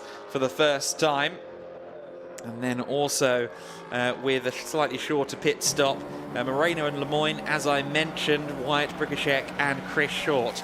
So 5 cars on the grid set to receive a full 151 seconds in the pits, one of them being the 88 Inter-Europol car that sadly did not take the start. There's your 5th place car then, Julien Lemoyne. Now, how's his pace relative to Kevin Rabin? Lemoyne a 4.5 second clear of the ANS Motorsport teammate car. The last lap for Lemoyne was a 42.9. The last lap for Rabin was a 43.5. So over half a second a lap quicker at the moment is this car in 5th place behind Kevin Rabin. So I suspect that Julien Lemoyne is going to be on the back of that car in the next few minutes if things continue in that fashion. The pit stop window will open in approximately 10 minutes. When the race has 30 minutes left to go, the window will open. So from minute 20 to minute 30 of the race is when the drivers have to come in to serve a mandatory pit stop and, where applicable, change personnel to the new driver. Chris Short is just behind Julien Lemoyne as well. That's the car that was running in 3rd place and then seemingly had a moment somewhere out there on circuit that we didn't see in the live pictures. Chris Short setting 1:43s as well, so he's not really any quicker on the circuit than Lemoyne, than Rabin. Bernardo Pinheiro, meanwhile, is going quicker now. He's in the clear air in the Molnar car. He isn't going faster than the 2 in the lead. However, he is certainly working his way up the pace charts a little bit, which is certainly going to be promising for Molnar Motorsport. They're going to be looking at that with a wry smile. We'll see that progress continue over the weekend, of course. There's number 3 car of Chris Short. Again, this is a Duqueine D08. Of course, Duqueines and Ligiers, the only 2 LMP3 chassis that we have here this weekend, split across the 2 teams. I was speaking to Chris Short in the pit lane earlier in the week. You may remember, if you're watching Estoril, that Danny Sufi spoke about the traction control on the Ligier, and that it's usually turned off because that is quicker. The Duqueine, which Short, I believe, is running for the first time, they do actually run traction control on this car. So the option is there on the Ligier, but they don't use it. In the Duqueine, the option is there and they do use it, which is an interesting disparity between the two. Perhaps the Duqueine a little bit less sure on its feet in low speed areas of the circuit, but Chris Short trying to get his feet back underneath him after what must have been an unforced error somewhere out there on the circuit. The car looks relatively undamaged. The DKR engineering crew opting for bare carbon fibre, which is a big thumbs up from this commentary box. And the number 3 car now heading out onto the main straight through the final corner. Spectacular turn 15. Not quite flat in a GT3 car, as the data I received from Kenneth Heyer in the paddock earlier on. He, of course, will drive the SR Motorsport Mercedes AMG GT3 later on in the broadcast in the GTWinterSeries 30-minute sprint race. But the gap remaining equidistant between Lemoyne and Chris Short. I thought Short would be working his way back to the rear of the Ligier JSP 320, going through shot there of Julien Lemoyne, but no. The gap between them remaining around the 4 to 5 second bracket. Maybe Short is closing in ever so slightly. He was about 0.4 of a second quicker last time, but not quite closing at the rate that I anticipated. Short, who actually lives in Portimão, or not in Portimão, but within a fairly close drive of Portimão.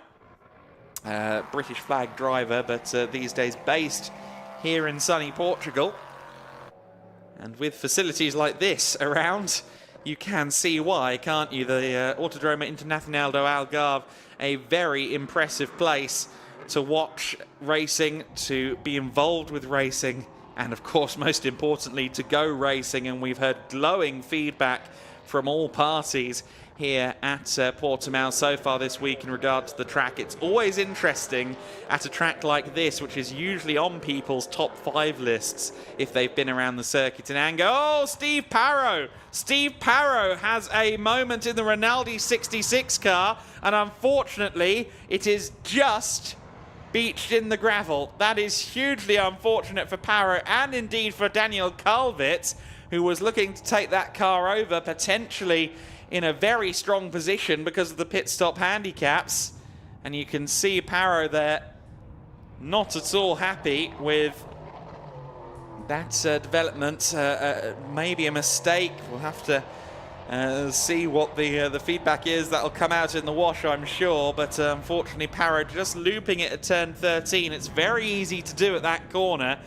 One small misstep and the race changes complexion then. I was expecting Daniel Calvet to potentially be quite a factor in the second half of the race again, because he was going to spend 29 seconds less in the pits before heading out there onto the circuit. And the former GT3 champion et al.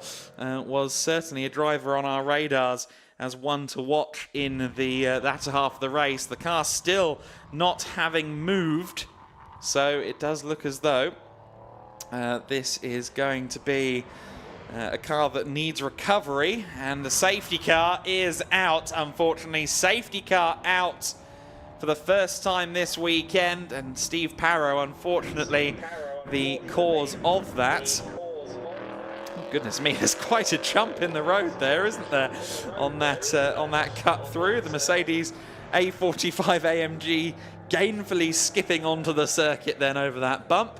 And Sandra Holtzum is the car that it picks up. The race leader gets picked up by the safety car. Now, what this does is really muddy the waters for Holtzum and Sufi, because they were building their gap with an eye to trying to minimize the time loss because of the pit stop handicap system. Again, 151 seconds from pit entry to pit exit, whereas some of their rivals will only have to stop for 89 seconds. With this safety car, all of the gap that they had built over the chasing pack is now eradicated. This is also bad news for the 18 car of Pinheiro and Almeida in third place, because they also have a 151 second handicap. In fact, it's bad news for the entirety of the top 4. The 4 cars that are going to be stopped for 151 seconds, or are going to be in the pit lane for 151 seconds, are the 33 Rinaldi car of Sandra Holtzum, the number 7 Conrad machine of Danny Sufi, Molnar Motorsports, Pinheiro and Almeida, and Kevin Rabin in the Nova Proto. So your top 4 have been, well, rather hindered, to put it gently, by this recovery process that is now ongoing. A very easy rescue. The car was only just in the gravel, but if the rear axle is in the gravel trap, that is all it takes to create carnage, unfortunately. Steve Parrow is now going to roll the car away. He's already lost a lap, I believe, so unfortunately Paro is going to be out of contention along with Daniel Karlvitz.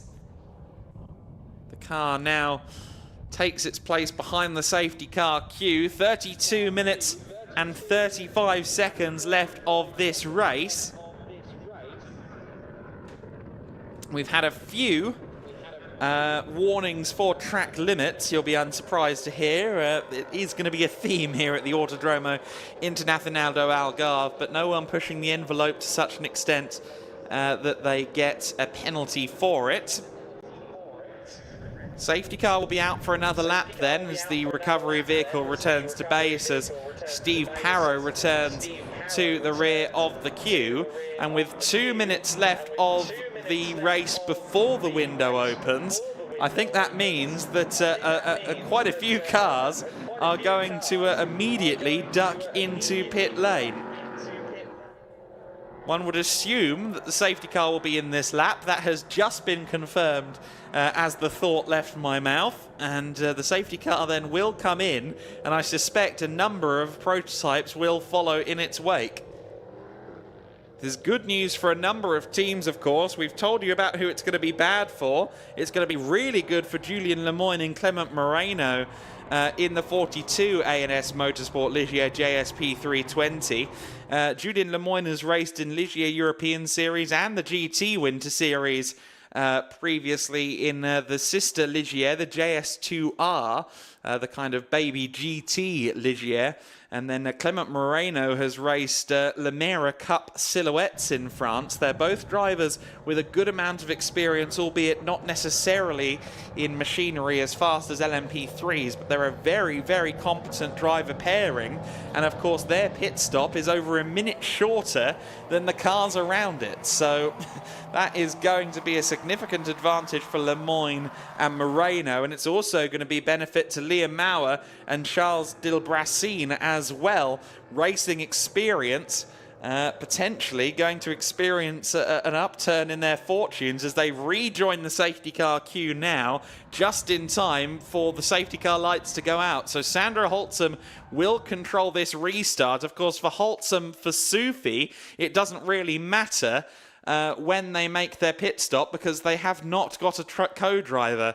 I understand that Giuliano Holtzum is feeling a little bit poorly at the moment. We hope that he recovers well. We'll see him back on a racetrack very soon, I'm sure. But Sandro Holtzum racing solo this weekend as a result of his brother's absence, and while Franz Conrad was briefly on the entry list in the number 7 car, it is Danny Sufi driving alone too. Holtzum pulls the pin then as we return to racing in the Prototype Winter Series. Who peels into the pits? Well, neither of the top two, but into the pit lane comes the Molnar Motorsport car.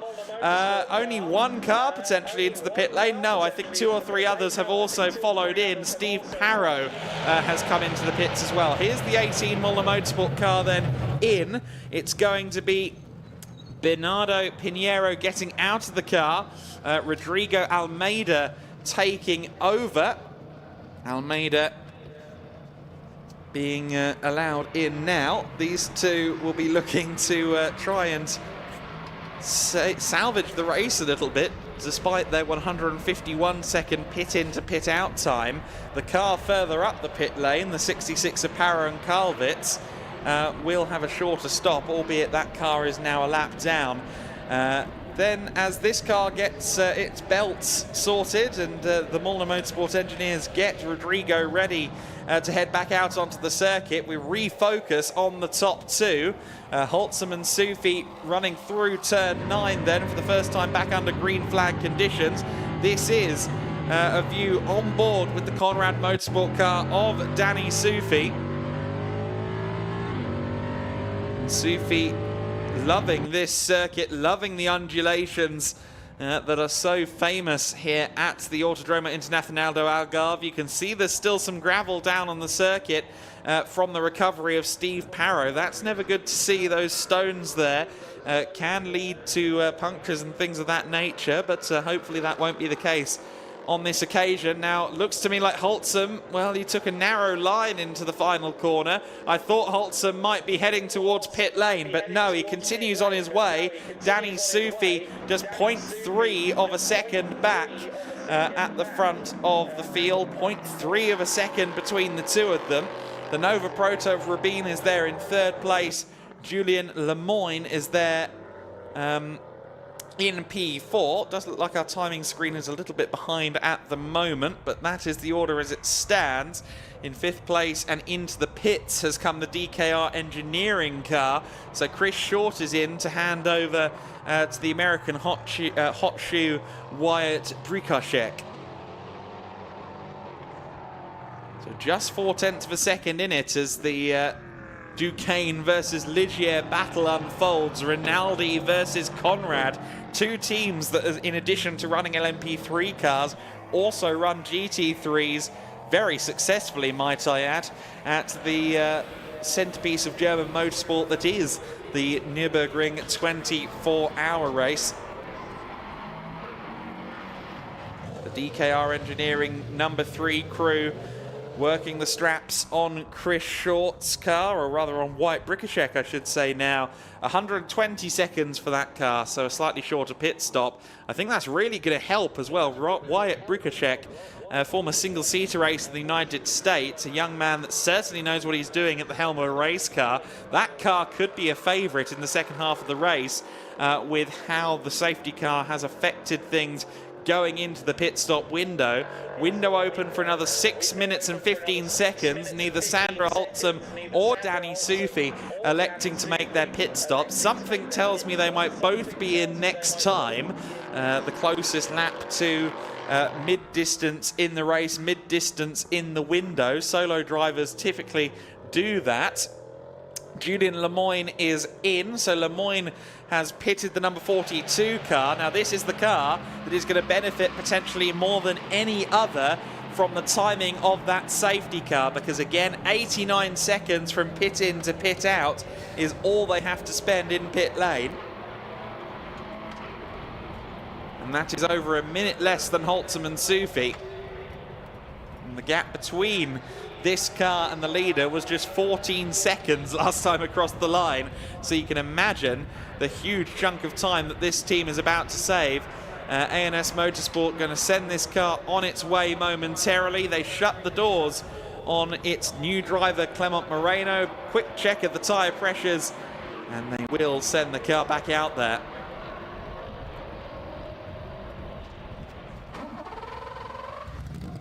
Engine fired then, and they will return to the track. There goes the 42 machine. Now, where are Holtzum and Sufi? Answer is they're approaching the final corner. Does either driver come in this time? Let's wait and see. The answer, at least for Holtzum, is no, but Sufi also not in. I thought Sufi might be peeling off. However, both drivers continue on their way. Julien Lemoyne then, having handed over, will now watch as Clement Moreno takes the car out just ahead of the race leaders, but only to go a lap down.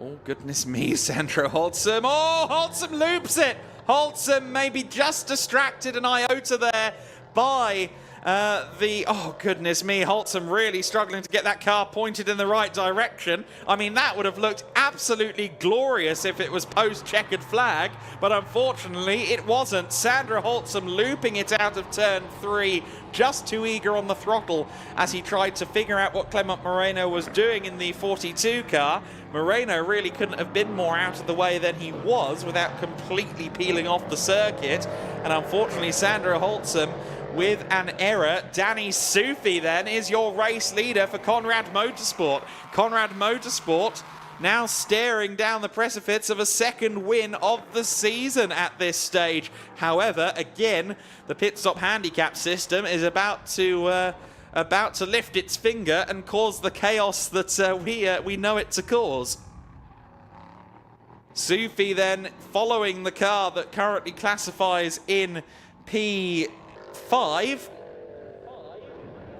And let's see where Sufi is once he comes into the pits. Will he come in this time? We'll wait and see whether Sufi elects to come in. He's struggling to find a way past the 42, so sure enough, the car comes in. Danny Sufi rolls the car down the pits then, and he'll be awaited by the Conrad Motorsport team. Pit in to pit out will have to take 151 seconds, 2 minutes and 31 seconds on this occasion. Sufi has time to grab a late lunch if he needs to. Sandra Holtzum has been barbecuing his rear tyres as he tried to recover from that spin. He'll be really annoyed with himself after that error, but he's still very much in the hunt. We'll see how he does relative to Sufi. Tyre temp checks ongoing down at Rinaldi Racing. They've already serviced this car, the 66, just ahead of the number 12. That is Charles Delbracin now at the wheel of this car. So that is running in 4th position. Delbracin on an outlap. Daniel Kalvitz, meanwhile, unfortunately all the way down in 8th place, of course, with the pit with the issue that caused the safety car for Steve Parrow, but Kalvitz has now taken the car over, and he'll be looking to maybe salvage a position or two in the Rinaldi Racing Ligier. Rinaldi, the only team here running a Duqueine and a Ligier. The DKR Engineering number 3 dips down through turn 9. Really beautiful circuit, this Autódromo Internacional de Algarve. Of course, turn 9, named after the late Craig Jones, a wonderful motorcycling talent of the past, who was unfortunately taken before his time, and great to see him immortalised at this wonderful facility. Danny Sufi still there in the pits. He's got a while to go just yet. Just getting the car cycled and restarted now. And now they wait. These race engines don't like idling or being turned off and on again too much. Kevin Rabin, meanwhile, has crossed the line as the race leader. Now, Rabin crosses the line as the race leader, albeit in the pits. So Rabin is in the pits, Sufi is in the pits, and Holtzum is in the pits. We see Kevin Rabin there in the picture-in-picture. He's got to wait a while because he's only just come in to serve his pit stop. There goes Danny Sufi then, rolling back out of pit lane. Now, he was our race leader, but of course, the pit window has now caused its chaos, and Charles Delbracin comes out just ahead of Sufi. This is for position, but Delbracin making it fairly easy there for Danny Sufi. So Sufi rejoins the race currently in 4th place. However, I think he'll come out ahead of Rabin. So I think once the pit window is over, Sufi will ultimately work back out into 3rd place behind, as expected, the A&S Motorsport car of Moreno and Lemoyne, now with Clement Moreno at the wheel, and also behind the number 3 DKR Engineering machine of Wyatt Brickoshek as well. So Brickoshek will be potentially in a very strong position. We'll work out what the gap is between himself and Moreno as the race comes back onto song here.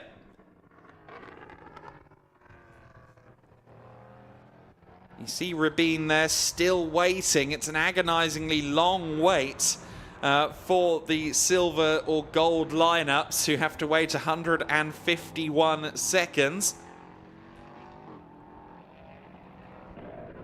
In fact, the only way you can run a gold in this series, per my understanding, is alongside a bronze. That's why Daniel Kalvitz is running alongside Steve Parrow. Here comes Sufi then, as Rabin gets released. Now that's a fairly quick 151 seconds, I think. The car, though, gets released. Sufi comes across the line, will get past Rabin and into 3rd place as expected. And for the first time, we may well end up with something of a true indication of the gaps between our leading cars. Clement Moreno 1 minute 20, well, Clement Moreno leading the way. 25 seconds further back is Wyatt Brickoshek in 2nd place. and then it's Danny Sufi in third. So Sufi has a huge amount of work to do.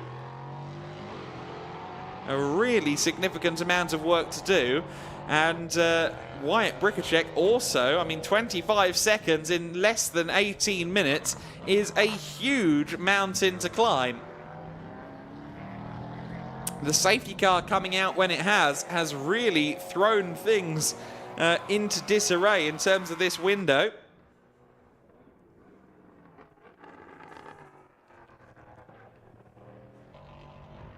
And we follow Danny Sufi around the lap. Of course, this is his first proper lap back out after the pit stop.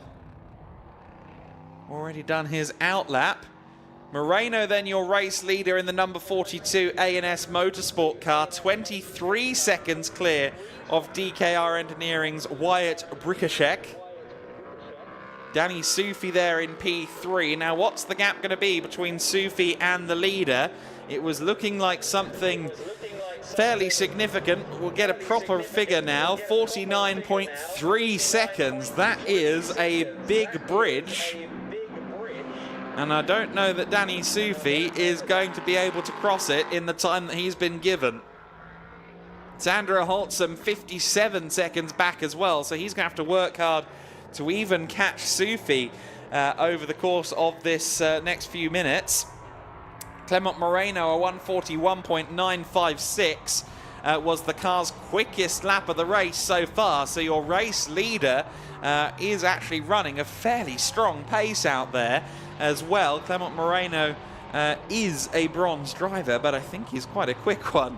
I remember seeing him do some good stuff in French racing over the last couple of years, so this could be a very strong driver lineup there in the 42 car for just these scenarios where the pit window really shuffles the deck. The 42 car into the first corner then. That's our race leader, Clement Moreno, A&S Motorsport. And Julien Lemoyne looking like they're in a good position. You saw there really having to fight the car was Moreno through turn 3. These prototypes don't like the low speed corners. Of course, they're so aero dependent, and the moment the car starts to struggle in or the moment the car slows down, the driver really has to struggle to keep the thing on the circuit. Through the slow corners, the LMP3s suddenly have to focus on mechanical grip alone. And while there is some, there's certainly not enough to keep the car from being a handful. 21.8 seconds is the gap between first and second place there. Now, I must say, Wyatt Bricacek is doing a very good job in the DKR Engineering Duqueine. It's his first weekend in the Duqueine D08. There's your race leader.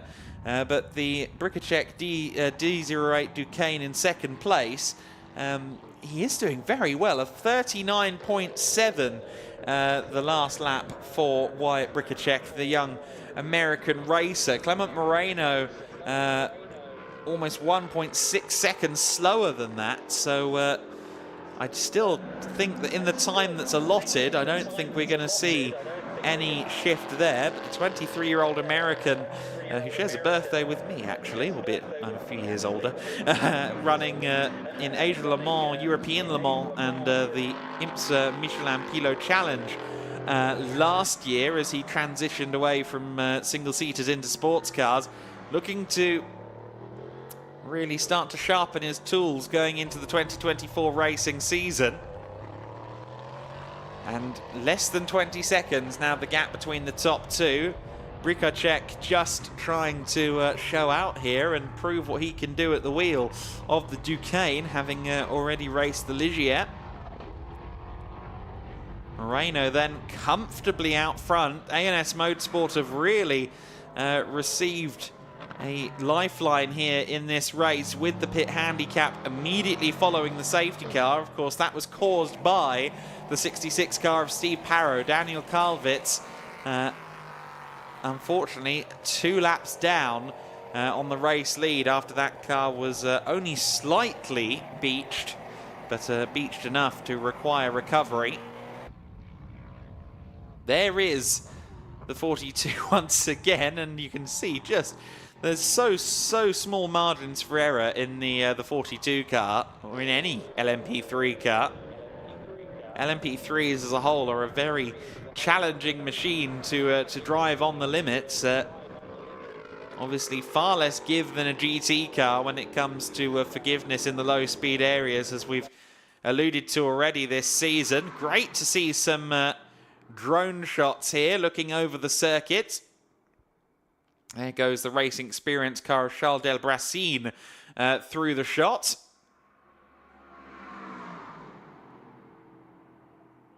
And what a wonderful day that we've got here in the Algarve at last, after several days of wondering quite why we all came to Portugal, because at least in the case of the British contingent, the rain was eerily similar.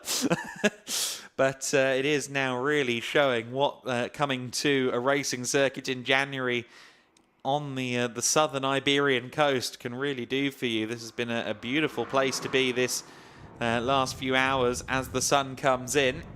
We do have, unfortunately, a bulletin on a penalty, drive-through penalty, because of a handicap infringement for the 66 car. So the 66 car being Daniel Kalvitz's machine, there it is on camera. The drive-through penalty to only make worse the situation in the race for this team, because of course this car has already been rather kneecapped by time spent in the gravel. So Paro will be ruining the fact that the car has been sent out early, and that will make sure that Daniel Kalvitz can do absolutely nothing to salvage the race over the course of the next 11 minutes, plus one lap. We'll see whether Kalvitz serves the penalty this time then. Through the final corner goes the 66 Ligier, and sure enough, that did look like it was pit bound. And yes, it was. It hasn't come through. Here, though, comes the DKR engineering car. Wyatt Brikacek at the wheel.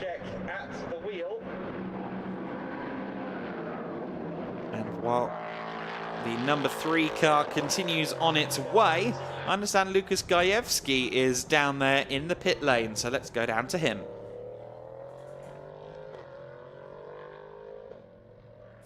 Chris Short at the DKR engineering pit box. Chris, we saw you running in P3 after the start of the race, and we didn't catch how you lost some ground. Please help us out. Yeah, I had unfortunately I had a spin at T14, just lost the back end as the tyres were still coming in, which was disappointing. But I think the safety cars helped us out before I pitted. So it's P2 at the moment. What do you expect for the rest of the race? Is it still possible to win this for you? I think it's close. I think Wyatt's closing a couple of seconds a lap from what I just saw. I think, I don't know, it's going to be close. We might run just out of time.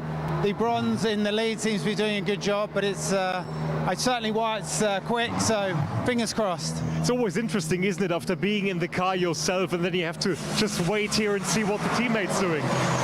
Yeah, I mean, you know, Wyatt's a very solid driver, so I think he can, well, we're in the best hands for sure. But yeah, it's great. You know, it's a fantastic series so far. Really enjoying it. We'll let you enjoy the finale. Thank you very much, Chris. Thanks very much. Cheers. Well, I don't know that Wyatt Brikacek quite has the amount of time that he needs. He's just coming across the line now, as you see on screen, in second position. The gap is 14.5 seconds with less than 10 minutes plus an extra lap left to go. I think he's certainly going to get it down under 10 seconds, maybe in that 6 to 7 second bracket. But I think Wyatt might be hard-pressed to secure a victory from here, assuming that Clement Moreno continues in the fashion that he has been so far. Over the crest of the hill comes the number 3 car then.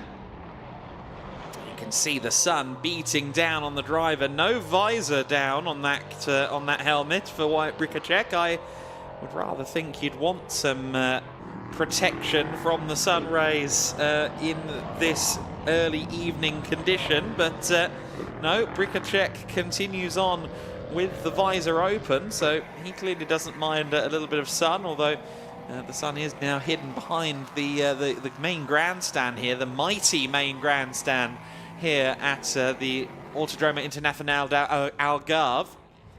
Incidentally, good to see fans in that grandstand watching along here as the Prototype Winterseries race enters its final phase. Of course, still GTWinterSeries to come, a full grid of GT3 and Cup machinery before the end of the day's racing. And if you're liking what you're seeing here today, and you're local to Portimão, then do come along, because it's free spectator access here in Winter Series events. So fans come for free and enjoy the racing action. The number 3 car, 12.5 seconds away from the race lead. So again, Bricacek is running nicely there in second place. But again, I don't know, as mighty of an effort as the young American is making, I think the maths isn't quite there in favour of this driver. Absolutely love hearing these 5.6 litre Nissan V8 engines, though. Listen to this one as it powers out of turn 5.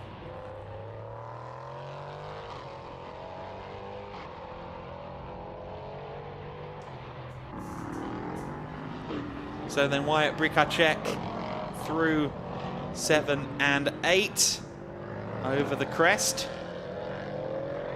Nice holding of the car there. You saw it getting a little bit squirrely underneath Bricacek as he continues to press on. That was just going through shot there, the race leader Clement Moreno, and you can see that the interval between Moreno and Bricacek still definitely coming down. That didn't feel like 12 seconds to me. Felt more like maybe high 10s, low 11s. Wyatt Bricacek is certainly consistently pumping in the laps that he needs to maybe just maybe be within sight of the lead by the end, but we'll see whether it proves to be enough for anything greater. Danny Sufi, meanwhile, he's in the 1:39s along with Wyatt Bricacek on 1 lap pace, although albeit Sufi actually a couple of tenths of laps slower than Wyatt Bricacek right now. The pit handicap coming immediately after the safety car really has hindered, I'll get there eventually, the efforts of Conrad Motorsport's Danny Sufi to a level that is maybe a little bit too much. Oh, Sufi slowing. Sufi is slowing as well. So now the car gets going again. But Danny Sufi was very, very slow there. Now let's listen in. No audio on that at the moment, but sounds fine enough. I was just wondering if you might hear some gear selection issues or something like that, but in fact, yes, it's dying again. Listen. Yeah, no power, no gas on that car. Lights off as well, which tends to indicate maybe something hydraulic, something electrical.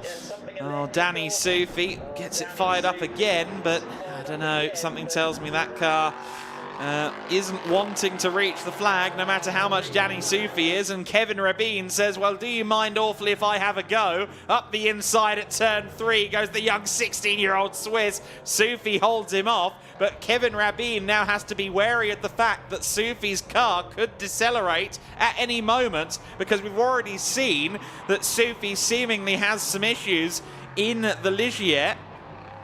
So let's just hope that the ANS... Oh, there you go. And Sufi did very well there to immediately pull the car off circuit.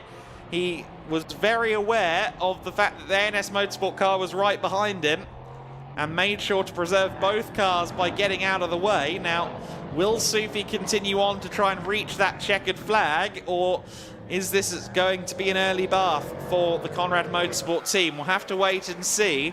But Sufi certainly struggling with something there in the cockpit, having to fiddle with the steering wheel, reset everything he possibly can to try and salvage this situation.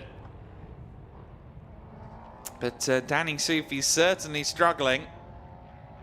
and again looking quite slow. So I think this could be the end of the race for Danny Soufi. Of course, this is all promoted. Sandro Holtzem up into 3rd place. Kevin Rabin up into 4th place, as we saw. And Danny Soufi currently running 5th, but running 5th with most obvious gremlins, still not going at full speed. And again, the lights go out as perhaps he's again trying to just find something, reset the car. Does he continue on? Yes, he does. So Soufi continuing here, trying to get some points on the board in the championship. The Molnar Motorsport number 18 car follows then in 6th place with Rodrigo Almeida at the wheel. Almeida, another driver whose pit stop handicap caused him grief after the safety car came out. Almeida maybe on for 5th place there with Soufi struggling. There's the distinctive Nova Proto then, the Nova NP02. A car that is quite popular in France. There are a few of them populating prototype series in France and migrating their way down to Iberia in the hands of the ANS Motorsport team. The other ANS car, of course, is the race-leading Ligier JSP 320. Clement Moreno at the wheel of that car. And 1 minute and 48 seconds is left on the clock for Clement Moreno. He should be on for a race victory here. 1 minute 40 seconds plus 1 lap left to go, which I think would mean 3 laps of racing, including the one that Moreno is currently on. There goes Rabin then across the line in 4th place. Some 30 seconds back from Sandro Holtzem. Such a distinctive engine note on this car versus the LMP3s, as you can hear. Let's just duck out for a second and hear it under acceleration.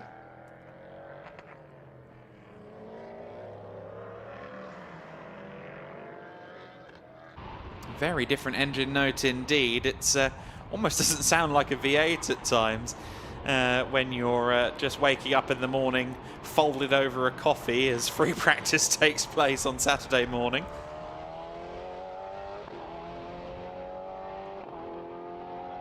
But certainly a much different car than the LMP3s, even though it has a similar performance bracket and indeed, of course, is a prototype racing car. We ride on board with Kevin Rabin, being, as I said, just 16 years old.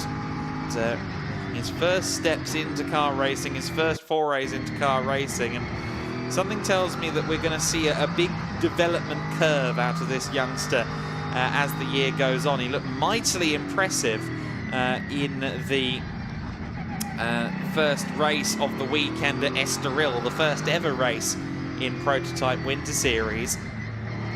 Goodness me, wheel. The wheel was getting out of his hands there, but very impressive in the wet conditions, and I'm sure we'll see him continue to grow as a driver beyond this weekend. Now, where is the sister car? Where's Clement Moreno in the 42 ANS Motorsport car? He's about 1 minute and 13 off of, or 1 minute and 13 clear of Rabin, which should mean he's somewhere around turns 13 and 14. Clement Moreno, our race leader. Clock has hit 0, so I think this is the penultimate lap of the race, and sure enough, there is Clement Moreno now in the 42 car. He's going to begin this final lap, it must be said, with the DKR engineering car a little bit closer than I expected. Still issues here for Danny Soufi, clearly, because he's not only getting lapped but also very much slower than the leader. But look at the gap. Wyatt Brikacek has driven a magnificent race. 4.2 seconds is the gap now. I rather pessimistically said the gap would be well over 5 seconds still by the end, but Brikacek has just carried on setting 39 after 39 out here at the Autódromo Internacional do Algarve, and while I don't think he's quite going to get to where he wants to be on the rear wing of Clement Moreno, he has given it a really good swing, and I'm sure Chris Short is going to be there with a wry smile watching his young cohort at work. Clement Moreno, though, with a very, very good result, just a few corners away. This is turn 12 of the Autódromo Internacional de Algarve, and the next car through shot will be your race leader with just 2 or 3 corners left on the lap. Clement Moreno powers through turn 12 as your race leader. A&S Motorsport have not put a foot wrong with the Ligier JSP 320. And they're about to be rewarded for it. Through turn 14, out of turn 14, comes Clement Moreno. The 42 is the first car across the line. It's Clement Moreno that takes the race win in the Prototype Winter Series. The 42 wins it from the DKR Engineering number 3 car in second place. Danny Soufi fighting what seems to be some sort of electrical issue to cross the line in 6th. Sadly, a lap down. In 3rd place will be Sandro Holtzem. Sandro Holtzem, who was leading the way pre-safety car, of course, looped it as we went back to green flag conditions. And maybe had another issue there because it did look like he was off the pace through turn 14. But Sandro Holtzem comes out of the final corner. Now let's see what Holtzem's last lap was. It was a 1:13:46.4. So yes, Holtzem did have an issue there on the last lap, but nonetheless he finishes 3rd. Next car across the line is the distinctive Nova NP02. Kevin Rabin, the only one running in the Nova class. So he will take a fairly easy 4th place overall and a win in that category. Hopefully we do see more of these spectacular Nova Protos joining us again in March when the Winter Series package has its final leg of the season, Aragon and Barcelona. 71 car across the line. Also across the line, 5th place, Molnar Motorsport, the number 18 car there, just joining Charles Delbracin across the line. Delbracin crosses the line to finish 8th. Kalvitz has already crossed the line ahead of him in 7th place. And Rodrigo Almeida there crossing the line in 5th to round out the overall top 5 in that race. A minute and 25 seconds back from the race win. Well, it was a very good effort, it must be said, from Wyatt Bricacek to take 2nd place. But Clement Moreno did enough to hold on to the race win. He and Julien Lemoyne will be delighted with that result, I'm sure. A&S Motorsport can come out of this race with their hopes set on another good result, of course, on Sunday in the 2nd 50-minute race for the Prototype Winter Series. Will soon be greeted, of course, by Lukas Gajewski, who will interview our winning drivers. The top 2 then trundle down toward our podium.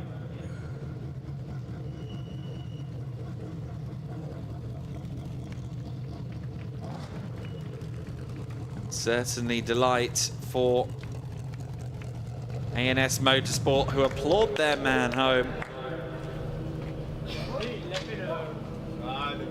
And, Daniel Bjergen taking the opportunity to get some shots as well from in the scrutineering bay. And look at the face there. That tells the story, doesn't it, for Clement Moreno? Beaming smile on Clement Moreno. Julien Lemoyne greeting him. A great result for the number 42 crew. Discussing the race in their native French. It was just 89 seconds pit in to pit out, certainly helping them. But Clement Moreno did everything he needed to do to secure the win, take the checkered flag in that 50-minute race for the Prototype Winter Series. and the Ligier JSP 320 of ANS Motorsport is your winning car in race number 1 of the weekend in the prototypes. Wyatt Bricacek, I'm sure, will be happy with his efforts from second. Second place finish for him, fairly strong result, and Chris Short gaining a bit of a free pass out of that mistake that he made early in the race. 3.9 seconds away then Clement Moreno versus Wyatt Bricacek at the end of the race. Sandro Holtzum rounding out the overall podium in 3rd place. Kevin Rabin in 4th place, the Nova NP02 taking P4.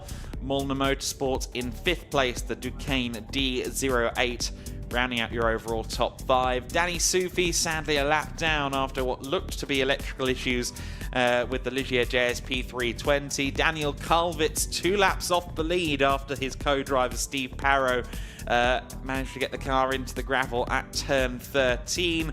And Charles Delbrassin taking a steady run to 8th place at the conclusion of the race. Of course, we did have a non-starter, the 88 Inter Europol car. We hope to see that car back out there on Sunday, but quite the recovery job ahead of that team. They had quite a major impact with the barriers at turn 1 in qualifying, but I know that the experienced team, who of course won the LMP2 class at the 24 Hour of Le Mans just a few months ago, will put everything they can into getting that car back out on the circuit, and hopefully Pedro Perino, who was at the wheel, isn't feeling too bad either.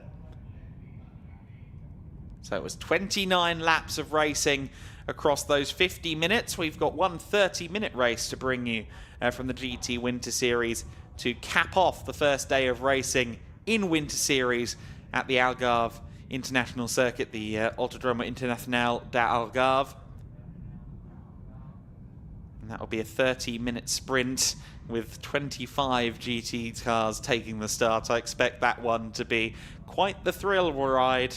But any lap of Portimão is a thrill ride. I've heard the word roller coaster about 26 times. I've heard the word up and down, or the phrase up and down, from every single driver in the paddock to describe this spectacular facility in the south of Portugal. And it has earned every iota of its famous reputation, probably the most beloved of the 21st century tracks. Replays then, I believe we can go to now. So let's take a little bit of a look at the race that was in the Prototype Winter Series. So then we take a look at this moment. It was early in the race, a side-by-side moment between the Molnar LMP3 car and the Nova Proto. The Nova slow in a straight line.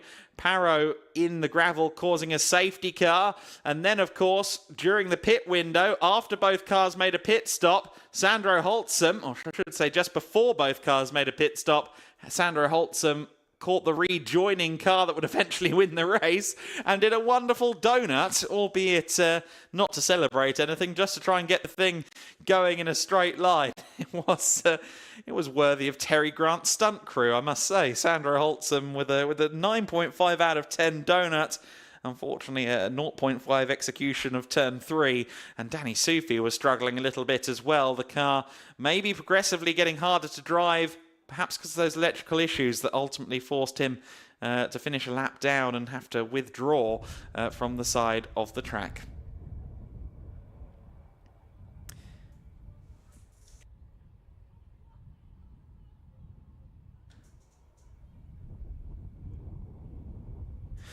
So then we await the GT grid. We also await the drivers on the podium. I think before the drivers come to the podium, we will hear from our race-winning duo of Julien Lemoyne and Clement Moreno.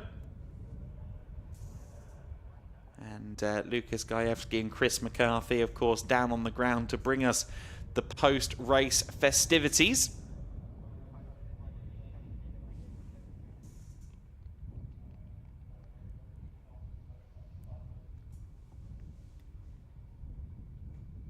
It's going to be interesting to see what effect that race has on the championship, because Sandra Holtzum didn't score many points out of Estoril. Third place today may well move him up into the strong contention in the championship, but also Lemoyne and Moreno, I think, will be right up there in the championship standings with this result. Of course, finished both races at Estoril and now winning race 3 of the season. Chris McCarthy, meanwhile, is ready on the podium to welcome our winning drivers.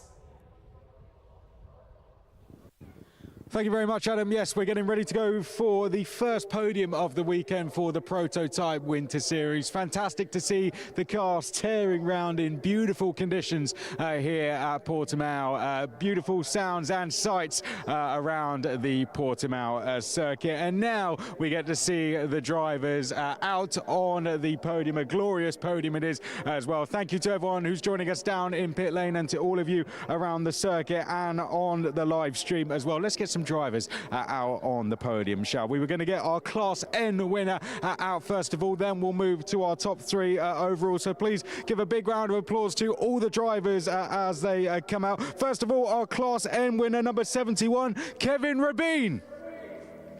Kevin, just 16 years old, jumping straight up from karting and now going head-to-head with the overall LMP3s, and I think we may even see him on an overall podium very shortly. He's doing an absolutely fantastic job. Okay, let's go to the overall LMP3 podium next. Finishing in third place was the number 33, Sandro Holtzem. Well done, Sandro. Drove a fantastic race there.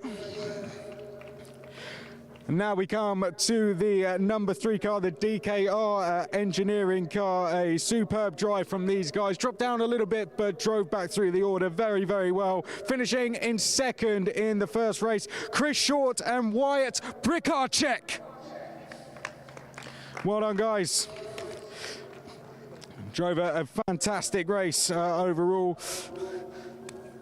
DKR Engineering, a superb team at this level, and proving that once again in the Prototype Winter Series, but winning the first ever Prototype Winter Series race around the Portimão circuit was number 42, Julien Lemoyne and Clement Moreno.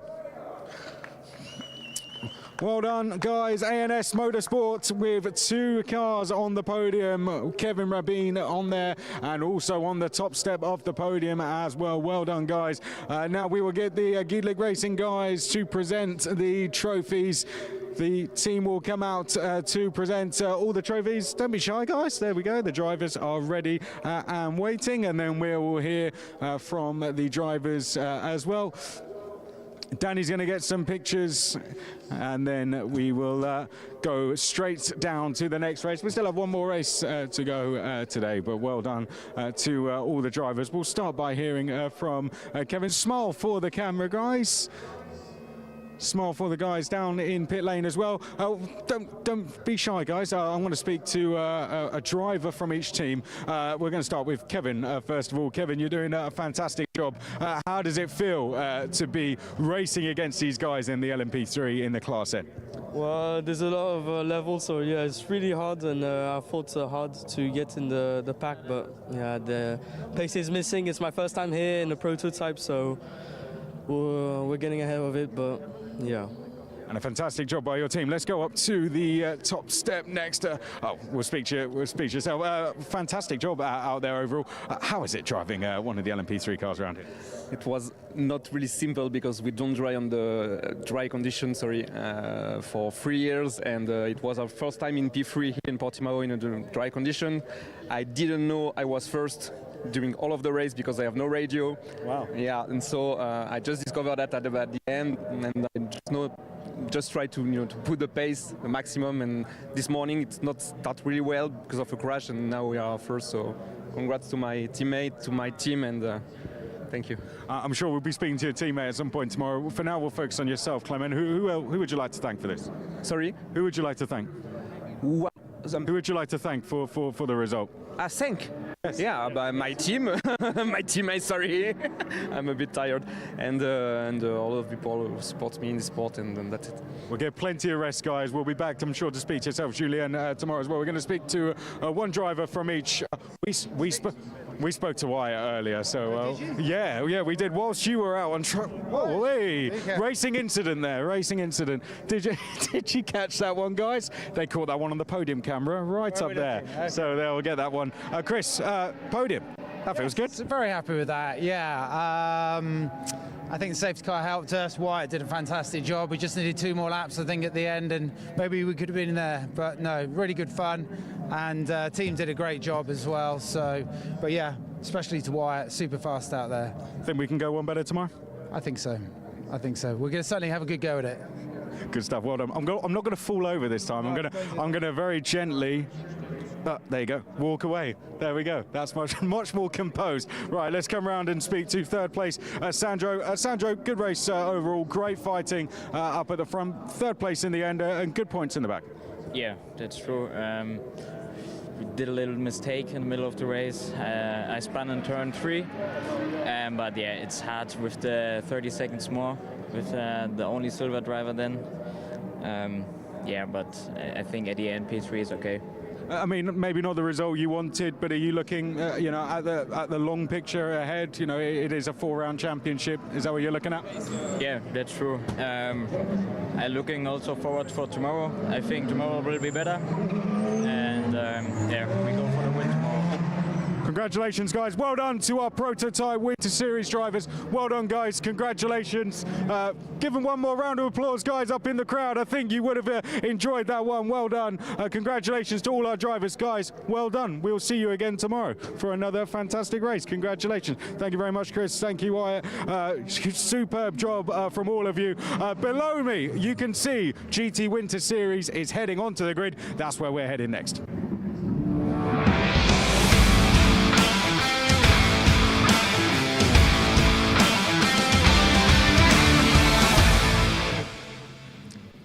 We are almost good to go for the last race of the day here in sunny Portimão. It's race number 1 for the GT Winter Series. A great bunch and a great mix of 23 GT cars coming up for you. Mainly, of course, GT3 cars, joined by a very nice group of Ferrari Cup cars, Lamborghini Trofeo Cup cars, and of course, very, very quick and competitive Porsche Cup cars just as well. We are still waiting for the car from the pole setters, SR Racing. They rebranded part of the Schnitzelalm Racing team, very successful in the past of the GT Winter Series. They are going to be lining up here on pole position after Jamo Hertling took pole position earlier on today in qualifying. Over there it's going to be the HRT team, another Mercedes-AMG team, well known of course from the DTM. And then in the second row of the grid you can already spot the fabulous white Lamborghini car number 6, one of the main contenders just a week ago in Estoril. But there is your pole setter, Jamo Hertling, in the number 11 SR Racing car. Kenneth Heyer, his co-driver, joining as well. So is Werner Eichinger. Yes, of course. He wants to have a word with Jamo as well. Let's speak to Kenneth then for a second. Obviously, not a very busy day for you in the next few minutes, because you can watch how Jamo does. What are you expecting for today's race, Kenneth? Oh, I think it will be very tough between the 2 guys. They were on the same, or we are the total last 3 days on the same level. So it will be a hard fight. But yeah, Jamo impressed a lot in Estoril, his first GT3 outing, and yeah, we're looking forward. Will be a tough fight, I think. And please tell us a bit about the team itself. As I said earlier, it's now been rebranded SR Racing as part of Schnitzelalm Racing's huge development program.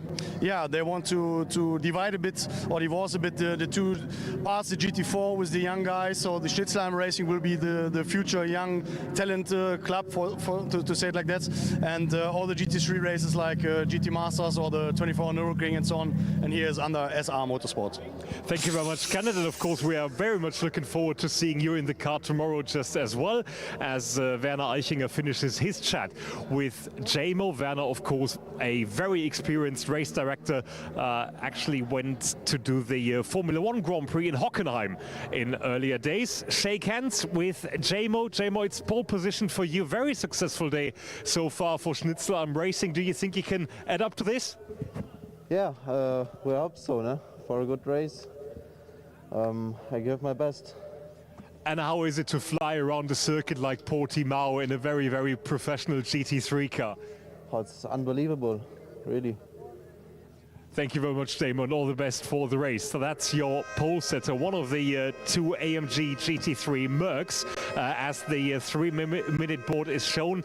This is a very interesting project here as well this weekend. This is the Haupt Racing team. Hubert Haupt, former DTM racer himself, is the team owner, normally competing in DTM and in various important endurance races around the globe. We can see Manuel Reuter there supporting the team just as well. Listening in with Werner Eichinger, who is already briefing the second placed man on the grid just as well, namely Finn Wiebelhaus, very young racer there at Haupt Racing team, using the GTWinterSeries to get some practice in before they will enter the ADAC GT Masters later this year, this being the championship running alongside the DTM package in order to provide some talent for the next few DTM seasons. Manuel Reuter, of course, wanting to have a word as well. Of course, timing always very short on the grid, and Manuel providing very, very important experience after decades of racing himself. Let's see if we head somewhere else or if we stick to Finn and try to get a word in with him. Otherwise, let's take a look into the second row of the grid already. As I said, the Lewandowski Lamborghini is down there in third. Watch out for this car at the start, because of course the Lamborghini Trofeo car is running unrestricted with a huge amount of power. Power also being very important for Finn Wiebelhaus ahead of his debut in GTWinterSeries. Finn, it's great to have you on the grid, and I think it's been going quite well so far today, hasn't it? Yeah, it was quite a good qualifying, to be honest. Starting now on P2 and the next two races on P1. Really looking forward to the race. Thank you very much, Finn, and all the best. So there we are. This is your front row. It's just 1 minute left. Engines are being fired up. A very short ad break coming up, and then it's going to be Adam Weller with the commentary for race number 1 of the weekend in GTWinterSeries, live from Portimão.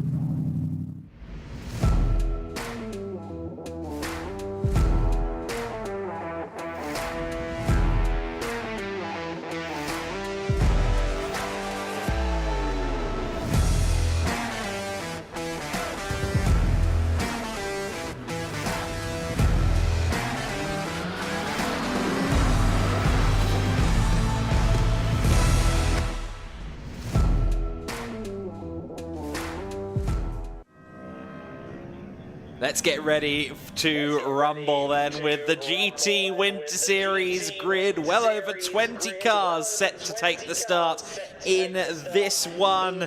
And as we saw on the grid, there it is, an all Mercedes AMG GT3 front row.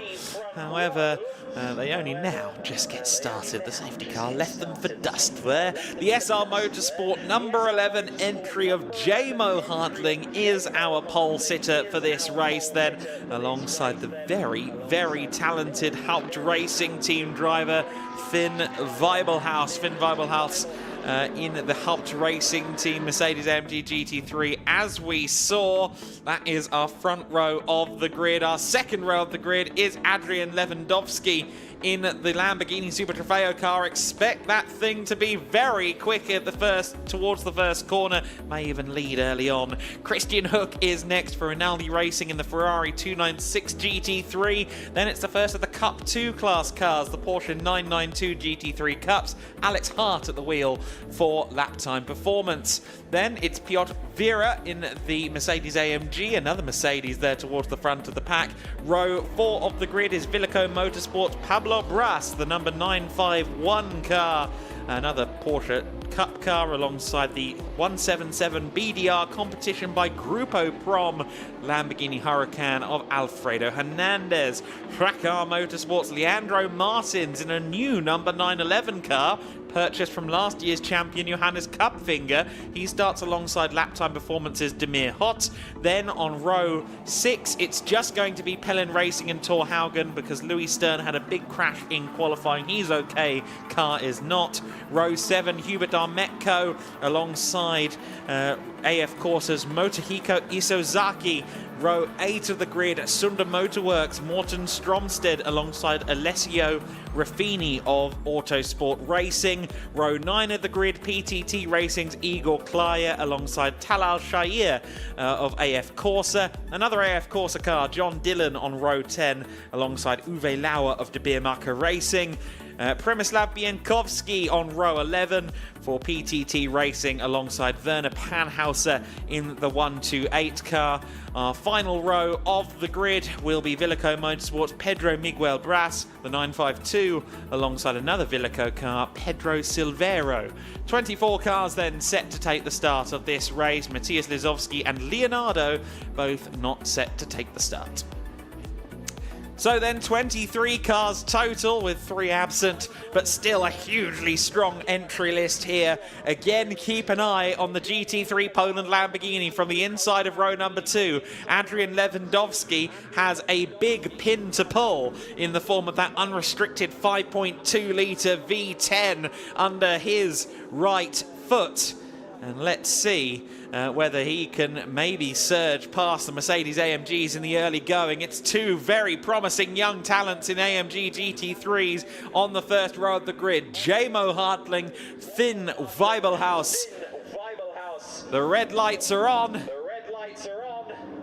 And the red lights finally will go out and we will go racing. We are underway in Portimão, and immediately to the front of the order is J-Mo Hartling, the Lamborghini, not quite showing out in the manner expected, and in fact gets swallowed up there. Up to 3rd overall then goes the number 2 of Alex Hart. Alex Hart with a very good start. Christian Hook there in 4th position.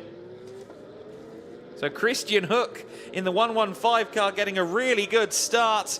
The Lamborghini really getting swallowed up. Everybody else seems to be A-OK in the early stages, but the 2 AMG GT3s at the front of the order, something tells me that's going to be the story of the race, the battle of the race, as those 2 duke it out. Everybody else looking for track space. Piotr Vera there having to avoid the gold Lamborghini, the Grupo Prom car of Alfredo Hernandez.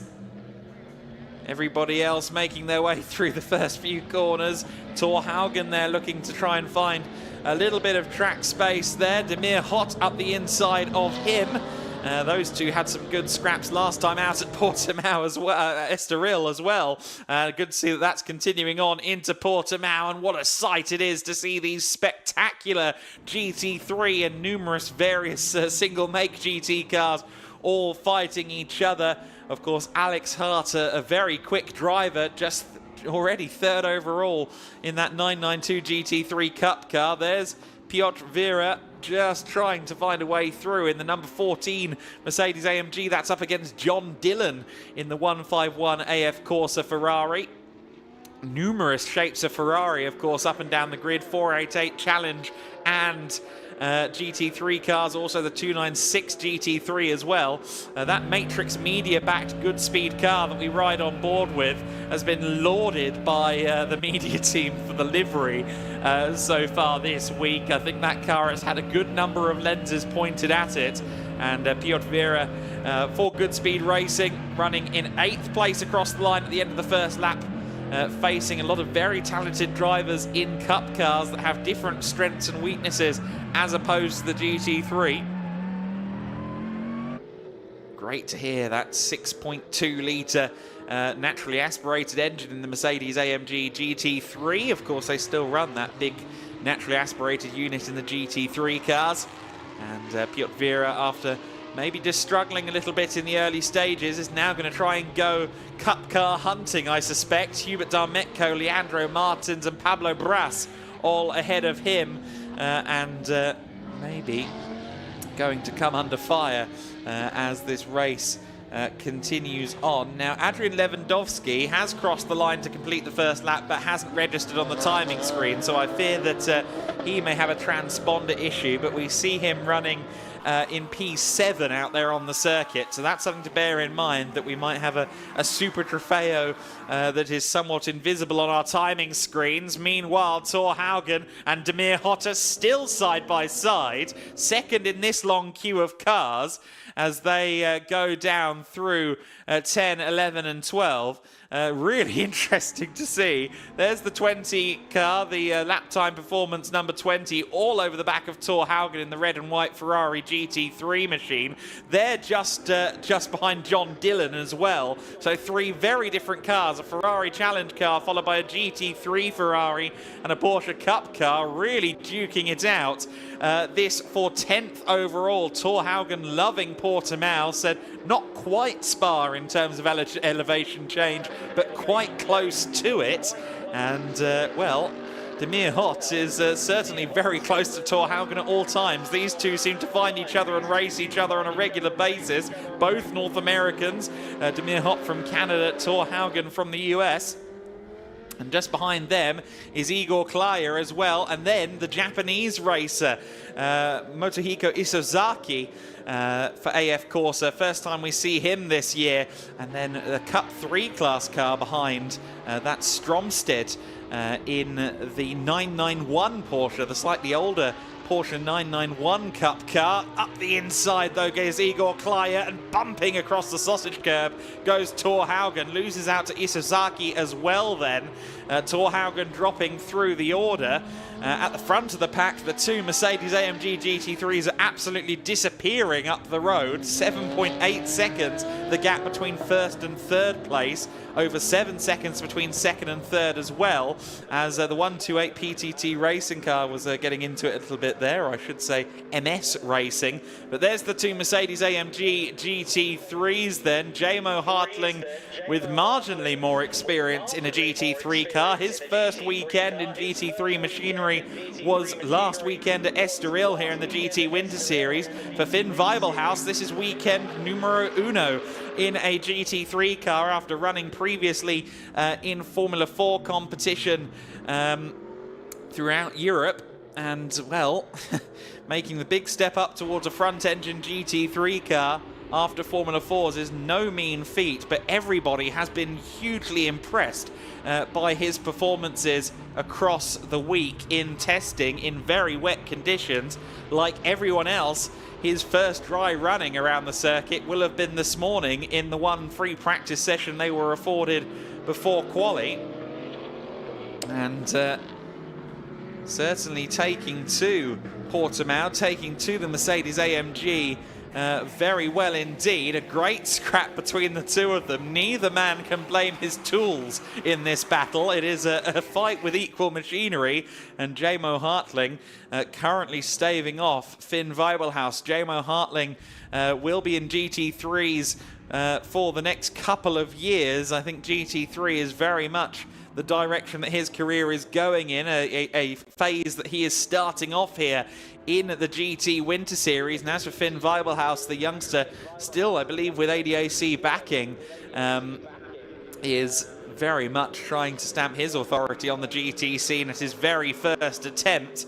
Great to see these two cars running in this light as well as the sun starts to go down. These cars look all the more spectacular running through this Autódromo Internacional de Algarve. You see there's more vibration going through the rear wing there of the Haupt Racing Team Mercedes. Looks a little bit more wobbly as the speed picks up versus Jamo Hartling's SR Motorsport car run by the Schnitzelhelm team. They're some 15 seconds clear of Alex Hart in third place. Christian Hook is just behind Hart and maybe looking for his way through, but still a bit of a gap between them. This is one of the closer battles out on circuit for the lead, and it's a battle that is very quickly disappearing up the road from everybody else in this race.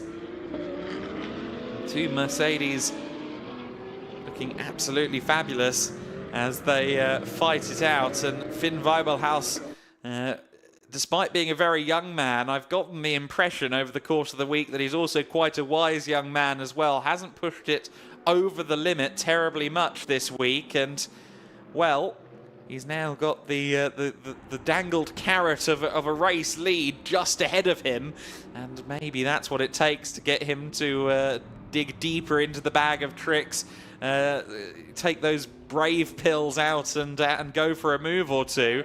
I'll have to wait and see whether it happens. Certainly for now, he's just a couple of car lengths back, as he has been for the last couple of laps, and not quite close enough for a move for the lead at this juncture. But he'll be studying JMO Hartling. He'll be studying where his car is giving him the most confidence, and maybe trying to make a move. Isozaki, meanwhile, in the AF Corsa Ferrari Challenge car, under some pressure there from the 128 of Werner Panhauser, who started outside the top 20 and has made some good positions. Panhauser now up into 16th, in fact, make that 17th place.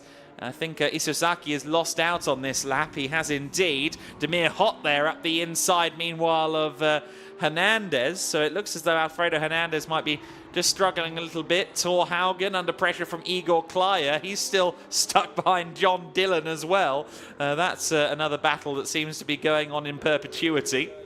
And Thor Haugen has just got up the inside there of John Dillon. Now, Dillon has the straight line speed advantage, theoretically, in the challenge car. But, of course, the last corner very much quicker in a GT3 machine. And I think John Dillon has dropped too far back there to be a consideration for Thor Haugen as the 20 and the 177 car continue on. I think now that Demir Hot has gotten past the golden Lamborghini of Hernandez, I don't see the car coming back at him. I think that Hernandez not quite got the same pace as Demir Hot in this scenario.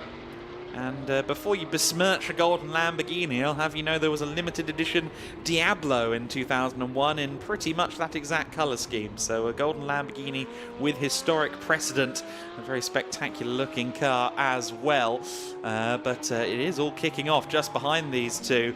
Further back in the pack, Demir Hot, though up into the overall top 10 once again, had some really good results in the overall considerations last time out in Estoril, and certainly impressing everybody with some of his driving in these races. Stefan Rudzinski, his driver coach, will be watching on, and will also take the wheel in the endurance race.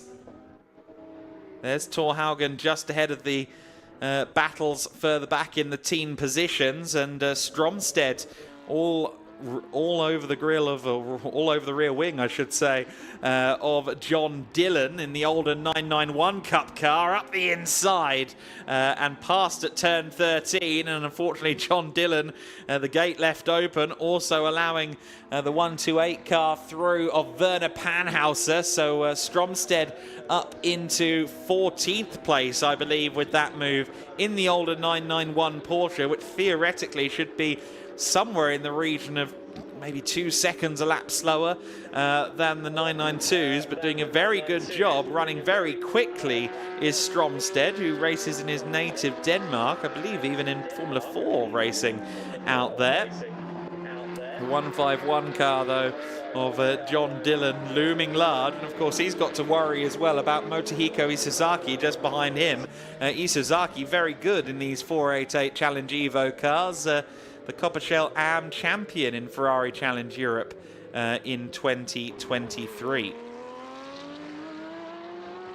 Thor Haugen still adapting to this GT3 machinery, and well, he's going to have to adapt to Igor Klyer having a lunge up the inside, probably in the not too distant future, because Igor Klyer is known to be a driver that doesn't hold many bars, as it were. He's a very ambitious driver at times, likes to go for the lunge when the opportunity presents itself, and we'll see if he can get close enough to try and have a go at Thor Haugen. Out front, it is still pretty much even Stevens between the top two, but it's very close for third place at the moment. They're going through the first couple of corners of the lap right now. Alex Hart and Christian Hook, and sure enough, Christian Hook is through into third place. He'd been closing on Alex Hart for the last couple of laps, and Hook has gotten through. However, Alex Hart, a driver that I certainly will not underestimate. You may see some of his onboard videos on YouTube. Quite a few of them get very popular.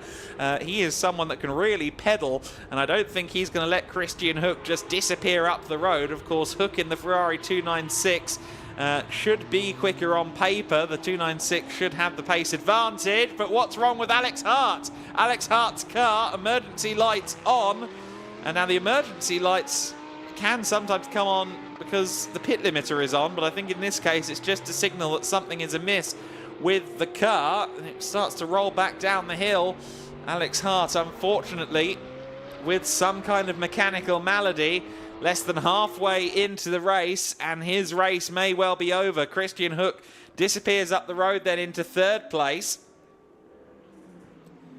The two Mercedes AMG GT4s at the front, GT3s at the front of the order, already dealing with some lap traffic as they come past my commentary position on the main straight.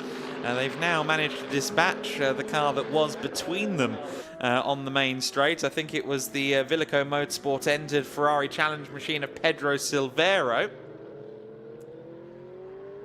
The top two then will head over the crest of the hill and into this yellow flag area where Alex Hart has come to a halt. Jamo Hartling a bit deep there into the corner, but manages to get a good run out of the turn as a result. And well, Alex Hart's emergency lights are out.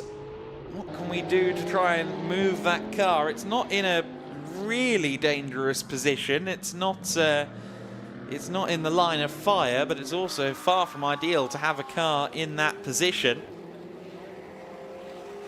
Jamo Hartling and Finn Weibelhaus will probably be hoping that the race stays green, because they've managed to distance themselves from the chasing pack. The last thing they'd want to do is get caught by them. However, the safety car has just come out. So, I'm afraid, Jamo and Finn, your private party has just become a public gathering, because the safety car is going to come out and the field is going to be compacted. They're about to hit some serious lap traffic there, as you can see Uwe Lauer, among others there. Just behind him, the spectacular all-carbon fibre number 30 Autosport Racing Lamborghini of Alessio Ruffini. We ride on board with Uwe Lauer in the 72 car, a race winner, of course, at Estoril. Did really very well indeed under the very tricky conditions we had at Estoril. It was pouring down with rain during race 2, but he managed to take the win and very much impressed his driver coach and co-driver Francesco Lopez in the process. Impressed me as well. It was a great performance from Uwe Lauer.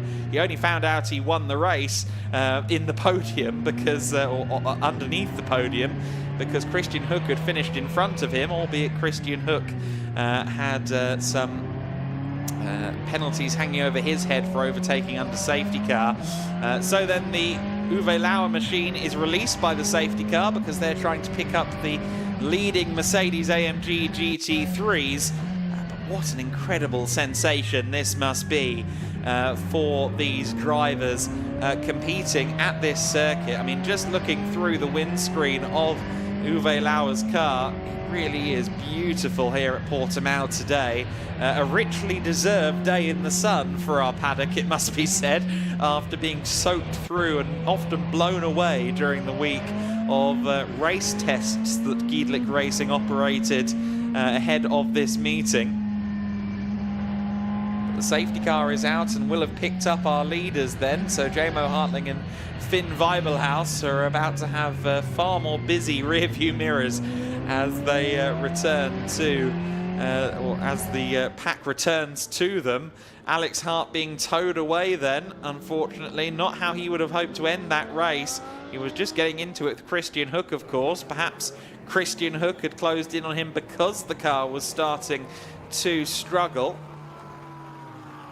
certainly not how we wanted to see Alex Hart make his first appearance of the season in the GT Winter Series. Lap time performance with their engineering being done this year by Moritz Kranz, the incredibly fast driver who frequents international GT racing and particularly a very solid hand indeed on the Nordschleife.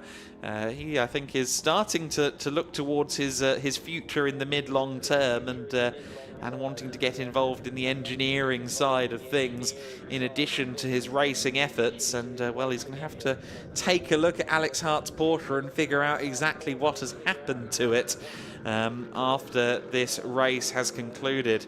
11 minutes and 45 seconds of this race left to go. When the clock hits 0, that is the final lap. And, well, we're going to have to see quite how things shape up once the race resumes. One would expect that the AMG GT3s will disappear up the road again. They've got some lap traffic between themselves and Christian Hook in 3rd place. But anything is possible when you bunch the field back together, that much is for certain. Your order then at this stage of the race is Jamo Hartling out front in the SR Motorsport Mercedes AMG GT3. In 2nd place, it's Finn Weibelhaus in the Haupt Racing Team Mercedes AMG GT3. Christian Hook is 3rd in the Ferrari 296 GT3 car. 4th place for the Cup 4 entry, Adrian Lewandowski for GT3 Poland. Cup 4, of course, reserved for the Super Trofeo spec Lamborghinis. Pablo Bras, I should say, is next. Villico Motorsport 951 entry, the Porsche 992 Cup car leading the way. And I must say that's very impressive from Pablo Bras to be leading that class because that car only showed up last night, as the entire Villico Motorsport team did. So really a very, very impressive performance indeed from Pablo Bras. He's just ahead of Leandro Martins, who we see on our onboard camera there in the blue and yellow Porsche.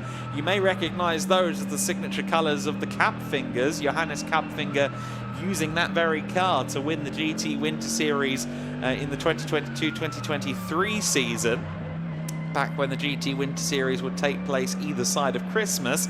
But it was purchased during the week after that huge incident for Leandro Martins.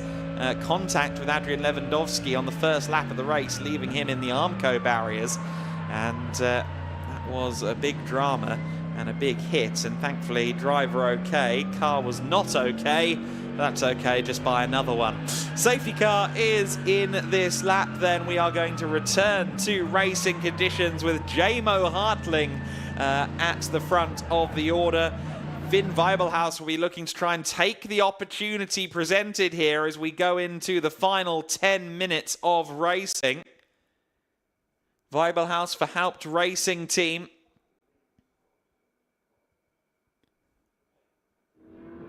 Let's see if Finn can try and get on the trigger that little bit earlier. Jamo Hartling is already head off.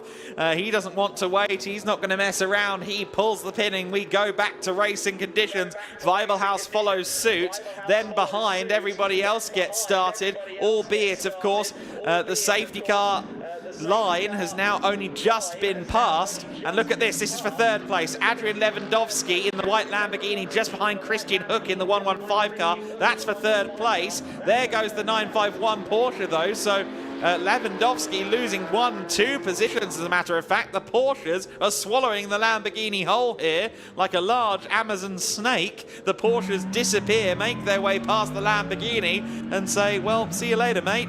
The good speed racing car, Piotr Vera, we ride on board with him. Adrian Lewandowski going defensive into the next corner, which is, of course, the hairpin at turn 5. But we've got to change for leading Cup 2 because Leandro Martins in his new unfamiliar car gets past Pablo Bras, and Pablo Bras also overtaken by Demir Hott there. Second in Cup 2, still under contest as they come through 7 and 8.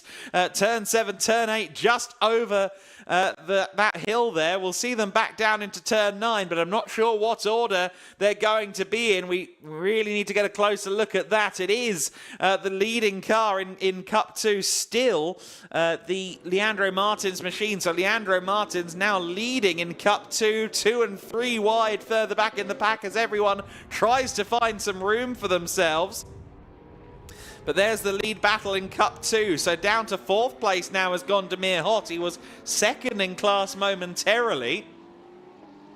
Everybody else trying to find their way through. That's John Dillon putting a lap on one of the Villico Motorsport entries. But Christian Hook still trying to find his way past the AF Corsa Ferrari that was put down a lap. That's the 220 car of Talal Shahir. Now Shahir is a lap down, as I said, but he's also got the Challenge Evo car, which is quicker in a straight line. And Christian Hook says, "Do you realise you're a lap down?" Flashing the headlights, wanting to get past, because Leandro Martins is right there behind him. Talal Shahir does allow them through.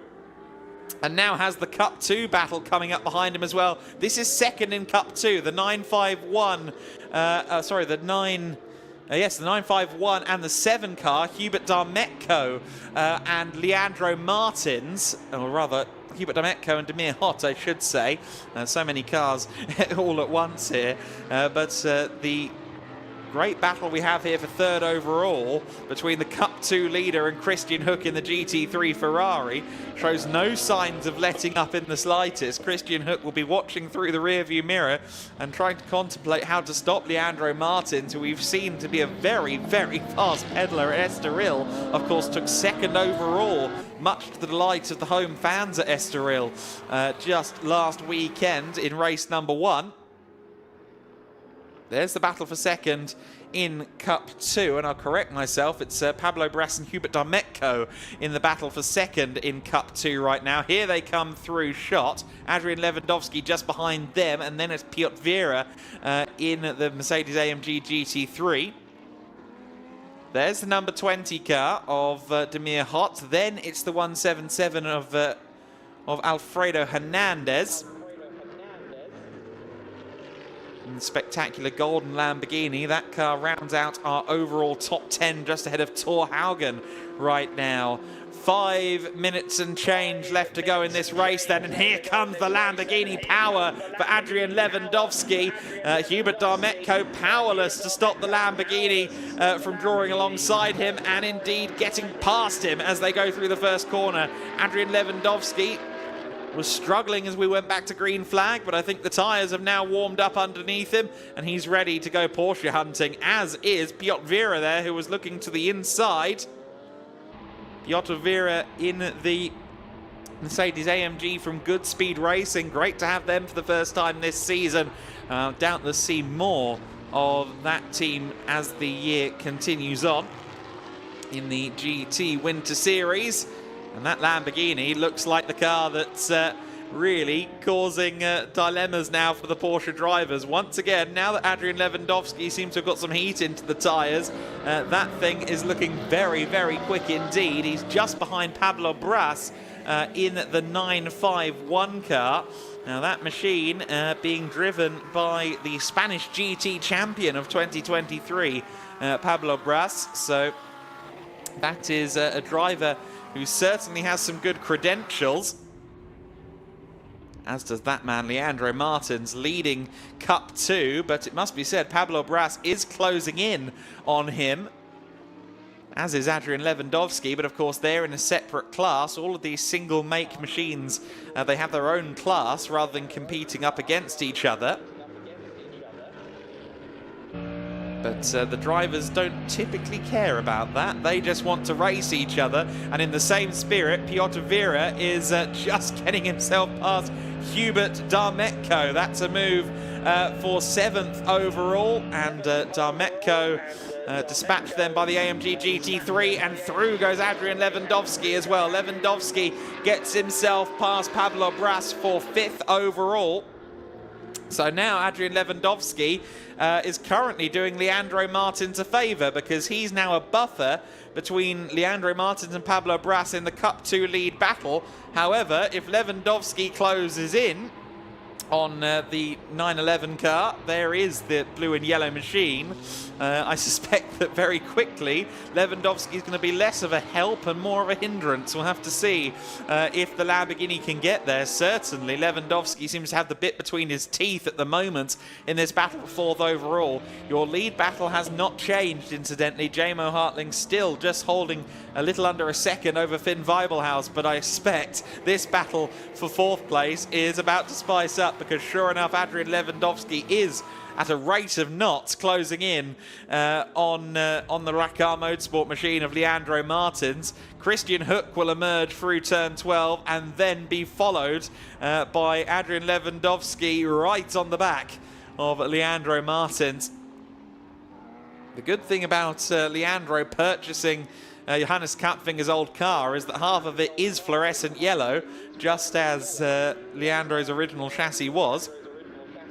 Now onto the main straight. I suspect this Lamborghini is once again going to open up the taps and may well be through by the time they get to the first corner. Will it be that easy? Well, maybe not, because it's not an amazing run out of the corner, but there goes the Lamborghini. There goes that straight line speed. It's already a nose ahead as they go over the start line.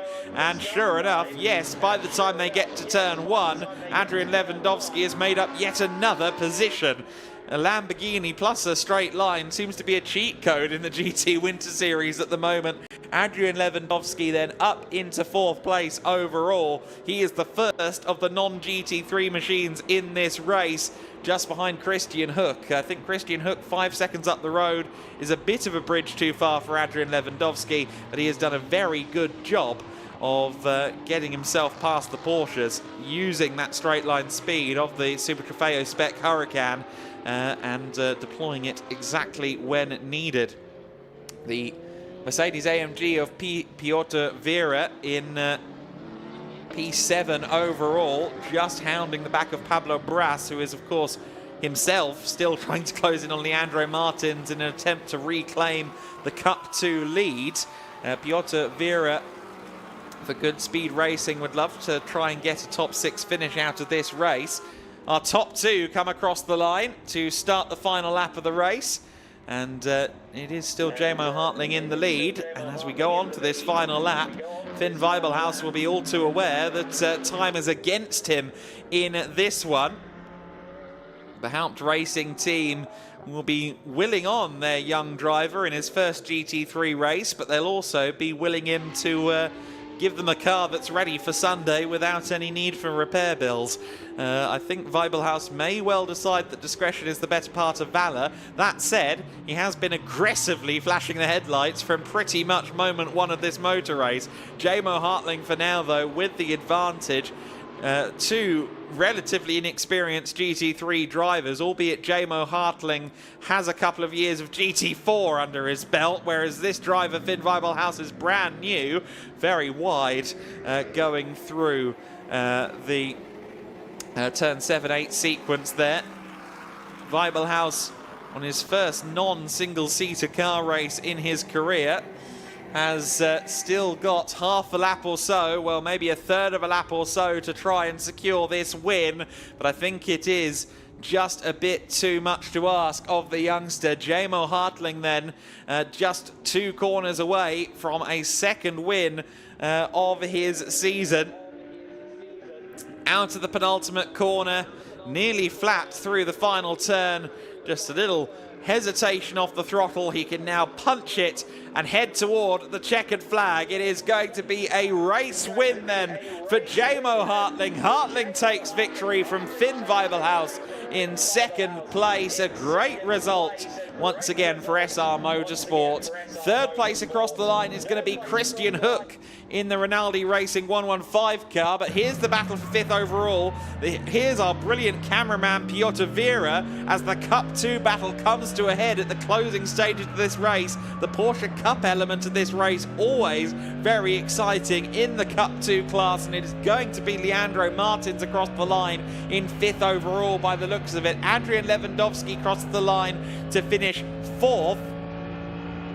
And then 5th across the line will be Leandro Martins. And just getting through into 6th place there was Piotr Vera. Pablo Bras exiting stage right there, and stage left there, I should say. I expected him to cut back across the Mercedes AMG, but it never happened. So Pablo Bras losing a position there right at the end. 7th for him, for Pablo Bras, I should say, behind Piotr Vera in 6th. Darmetko, Demir Hot and Alfredo Hernandez rounding out our top 10 after yet another frenetic GT Winter Series race. They're still coming across the line in their droves. The Cup 1 win going to John Gillen just ahead of Motohiko Isozaki. A great battle between them at the end of the race. Uwe Lauer we ride on board with there. He crosses the line in P18. Of course, Uwe will share with Francesco Lopez in the 3rd and final endurance race, and we can expect that onboard shot to feature a good amount of overtaking once Francesco Lopez takes the helm later on. The spectacular all-carbon Lamborghini, the number 30 car of Alessio Ruffini, crosses the line there in tandem with the 952 car of Pedro Miguel Bras, the Villico Motorsport entry. And there is another of the Villico cars just crossing the line, Pedro Silvero in the Ferrari Challenge machine. That is an Evo Spec Ferrari Challenge, and good to see Villico Motorsport giving the AF Corsa cars a little bit of competition here in the GT Winter Series. It's great that this grid has grown so much since Estoril, and I'm confident that we're going to have spectacular entries all throughout the season in GT Winter Series. Now the Marshal directing the wrong car away there, unfortunately, so we're not going to have Finn Weibelhaus down towards the podium, but hopefully Finn can sprint his way down. He is a teenage athlete. He should have the cardio to do it, but the Marshal putting Finn Weibelhaus away from the podium and indeed the weighbridge. There is Adrian Lewandowski, who was 4th place, and of course winning among the Lamborghinis in the Cup 4 class. But delight again for Jamo Hartling, who really is coming on strong as a GT3 racer. We'll see him, of course, in the endurance race as well. He'll hand over to Kenneth Heyer for tomorrow's race. I'm very much looking forward to seeing how the experienced Kenneth Heyer deals with Finn Weibelhaus in the race. Pass the glasses, pass the gloves, please.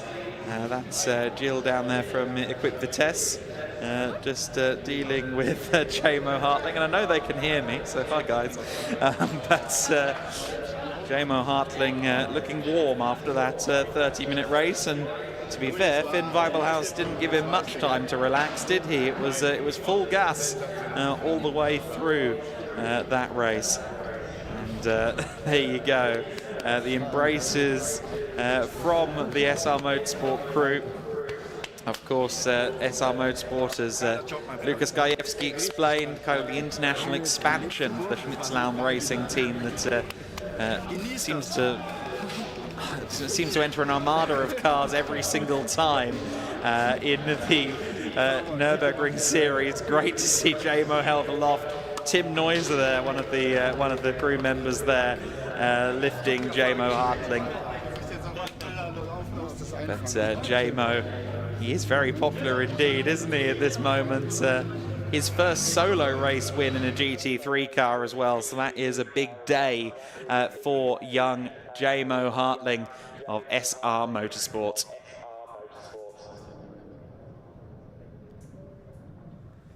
So then the number 11 car is the car that will be on the metaphorical top step of the podium, of course, because you can't get a car on the podium, but Jamo Hartling will get up there and celebrate his win in due course. I'm sure Lukas Gajewski will be there to jump and get an interview with Jamo Hartling very shortly. Beautiful shots then of the Autódromo Internacional Algarve as this race day comes to an end. We'll have 5 more races to bring you on Sunday here at the Autódromo Internacional Algarve. By no means is this weekend over. In fact, it's barely gotten started. The Sunday is always hectic and action-packed in the Winter Series weekend. So if you're here on the stream, if you're here in person, make sure you're with us again tomorrow, because the racing will be even more spectacular, I'm sure, when it comes to Sunday. And it will be interesting to see whether the Schnitzelalm SR garage can get some more wins, because of course the Schnitzelalm 11 car took the win in the hands of Joel Mesh earlier on, and Jamo Hartling for SR Motorsport took the win in that GT Winter Series race. And I understand that Lucas is down there now with Jamo Hartling. So let's hear Jamo's perspective on the race. Jamo Hartling with a lights to flag victory here in race 1 in Portimão. Congratulations, Jamo. However, I think it was quite a good competition there with Finn, wasn't it? Yeah, it was a very hard fight between the HRT car and me, but yeah, we are still constantly driving and yeah, bring it to an end. And when did it get the closest with Finn? Was that after the safety car period? Really, I doesn't look so many times in the mirror, but I think after the first start it was the closest part of the race. Yeah. And of course a busy day coming up tomorrow with another sprint race, and then of course the endurance. You will be sharing the car with Kenneth, and I think he's very proud of you as well. Yeah, but Kenneth also do a very, very great job. Like my team, the best team ever, and yeah, I hope for the endurance race and also for the sprint race for Kenneth. He will do a great job, and the endurance, we do it together and rock it. Enjoy the podium, Jamo. Thank you very much. Thank you.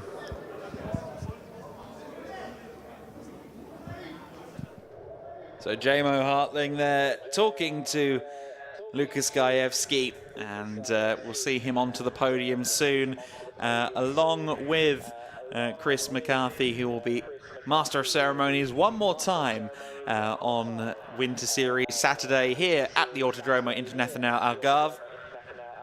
We'll get, I'm sure, an insight or two perhaps as the day comes to an end on that podium as well. If you want to get some perspective from the drivers on this circuit, I was down with our wonderful videographer Emilio on the early stages of the week and got some fresh perspectives from the drivers as they came out of their cars during weekday testing here at Portimão. And certainly the consensus is that this place is a spectacle to drive, and I'm sure we're going to get some brilliant racing when we go into Sunday in the 3 classes. Of course, we'll be joined by a 4th class for the first time, the Formula Winter Series as well, and it'll be very interesting to see what they do when we get to Spain. Let's have a look then at some highlights of that race in the GT Winter Series. So then as it all got underway, everybody was trying to find some space, even if that meant using the runoff area. Lots of places gained, lots of places lost in that phase of the race. The Cup Porsches, the Cup Lamborghinis, all finding each other out there on circuit. And Christian Hook closing in and passing Alex Hart for 3rd place overall. Hart, though, with what seemed to be some sort of mechanical issue, the car just not playing ball anymore. He pulled up to one side. Demir Hott really diving up the inside, briefly taking second in Cup 2, but he'd lose out there. Hubert Dometko losing out right at the line to the Good Speed Racing team, Mercedes AMG. That was for position right at the end of the race. Meanwhile, there was also, of course, the small matter of Adrian Lewandowski's Lamborghini that made up something like 5 or 6 places in 3 laps post-safety car period. But this man was held aloft. This man was first across the line. Jamo Hartling celebrating in style at the conclusion of Winter Series Saturday. And he will be delighted with his efforts. I know that Kenneth Heyer for him is quite a good mentor. And those two will be a force to be reckoned with. Kenneth, of course, in the second race of the weekend, the sprint race on Sunday morning, and of course the 2 drivers sharing the car in the 55-minute endurance race that will take place from the afternoon into the evening. The drivers will, I think in large part, head just across that hill there to the Algarve race resort, where a lot of our teams are making home for the next few days, and that's always good when you don't have too far between circuit and hospitality area. And I'm sure there'll be a lot of discussions to be had among our rival competitors. There are a lot of battle packs there, as you can well imagine, with 25 cars or 23 cars taking the start, and so many of them in that big scrum in the teen positions. I suspect there are a lot of things that we perhaps didn't see over the course of that race. Without 270 cameramen, I'm not sure we could catch everything. So there'll be a lot of discussion and debrief, maybe a little bit of gossip, talking about who did what to whom after the race. But that's all part of the fun of the GEDLICH Racing Winter Series. In general, the fun is in the fact that we're racing in January. That doesn't happen very often in mainland Europe, and it's something to be savoured. And the Algarve is certainly treating us well this weekend, as it will as we go into Sunday. This 4.6 kilometre circuit that I know Lucas Gajewski and Chris McCarthy have both seen up close and personal, along with our videographer Emilio. I need to get on that train at some point at one of these events and get a look at the photographer, videographer zones of the circuit that aren't public access, because judging by Chris McCarthy's reaction that you may have seen on social media as some of those cars went past him at full chat, it looks like it might be quite a bit of fun, just a hunch. I'll investigate my options there, but certainly this is a circuit that is best experienced either very, very close or indeed at the helm of a racing car. But even if you're watching us on the live stream, I think you can appreciate just how mega this circuit is. Somebody's already going for a run. Goodness me, the race has only been over for about 10 minutes, but clearly wants to get his lap in before the hospitality opens here at in the paddock. The paddock being very well served by Mick Food this year. A new addition to the Winter Series package for our teams is the option to take in food at Mick Food, and my compliments to them for some fabulous evening meals so far, as they continue to look after us here in the paddock. Chris McCarthy is probably ready for dinner soon, but for now, he's ready for the podium. Let's go down to him. Thank you very much, Adam. Yes, we're good to go down here on the podium for the first race of the second round for the GT Winter Series. Thank you very much for those of you who have stuck around in the grandstand, and for those of you who have been down to enjoy the racing today. We're going to do it all again tomorrow, of course, for those of you who have been tuning in on the live stream. And thank you very much for those of you who've come down to the pit lane. Please give all the drivers lots of support as they come out. I think that was an absolutely fantastic race, and thankfully the conditions were on our side today. We've got lots of classes to get through, 5 this time, because we had a new class in Cup 3. So let me talk no further. Let's get straight on with the procedures and get the drivers out, shall we? Because it was a fantastic race across the board, particularly in GT3, which went all the way down to the wire as Adam Weller described for you there. So let's get our top three out, shall we? Starting with third place, number 115, Christian Hook. Let's give him some support, people. Well done, Christian.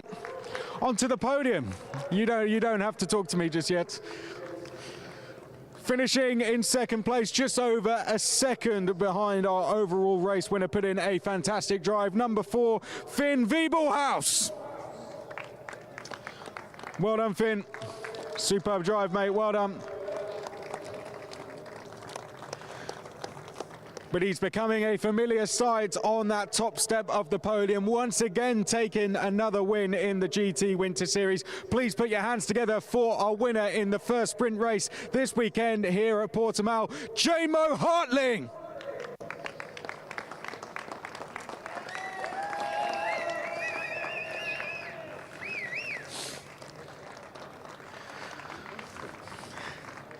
Now the GEDLICH Racing guys are going to present the trophies, then we're going to have a quick chat with our top three. Danny's already sprinting round after the sprint race to get his pictures in. We're going to get a quick word with our winner. We'll speak to the top three as well.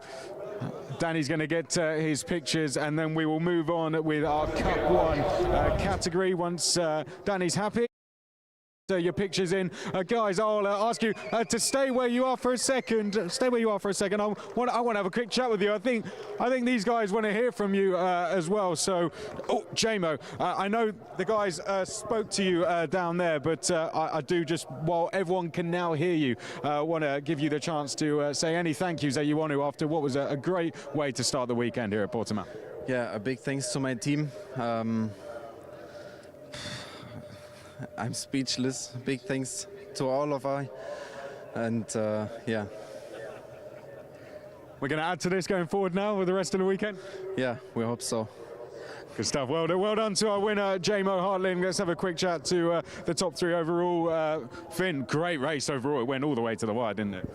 Yeah, more or less. Just lacking a bit of pace from my side. Yeah, would be better to be in the top spot, but Joey did a perfect job. So yeah, nothing I could do. Reckon we can get there in the endurance? Huh? Reckon we can get there in the endurance race? Yeah, let's see. Good stuff. Strong words from Finn. And yourself, Christian, happy to get a trophy. One in the bag so far. Reckon we can get another one? No, I don't think so. So no, that was what I was expecting. Oh, no, not for tomorrow. But at least I'm really proud to get P3 as a gentleman and the old man. No? And anyone you'd like to thank? Yeah, you. Thank you. I was always waiting for someone to say that. Can I have the trophy? For sure. There you go. Let's give a round of applause to our top three, everyone. Well done. Congratulations to the top three in the GT3. They put on a fantastic prize. Well done, guys. Well done. Thank you very much, guys. Okay, we're going to go to the Ferrari guys next, our Cup 1 class. Let's get third place on to the podium next. Number 220, Talal Sher.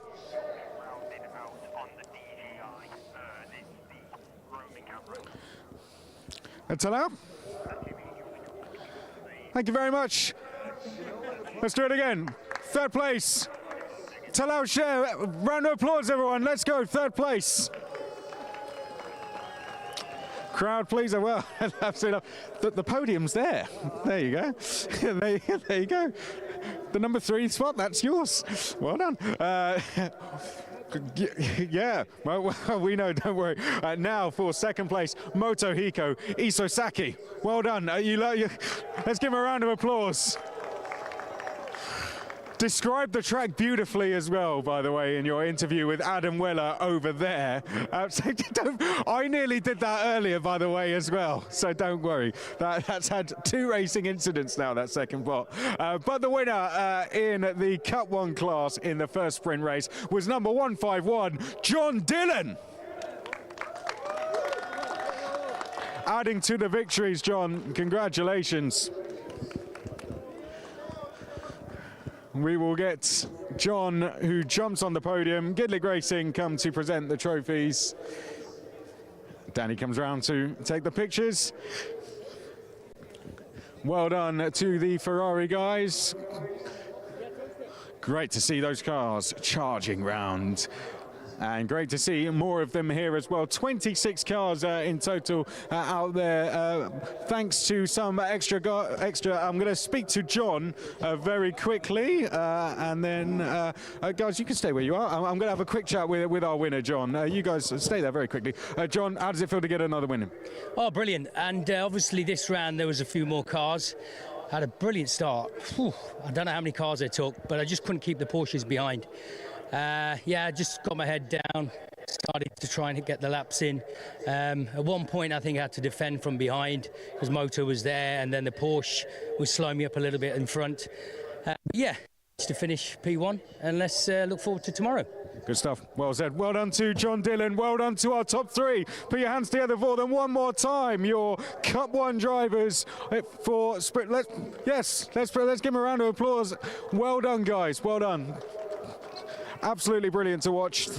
Right, let's get the Porsche guys out next. We're going to get the Cup 2 drivers out. Finishing in third place was number 7, Hubert Dametko.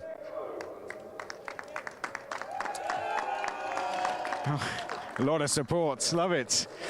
That side, yep. Finishing in second place was number 951, Pablo Brass.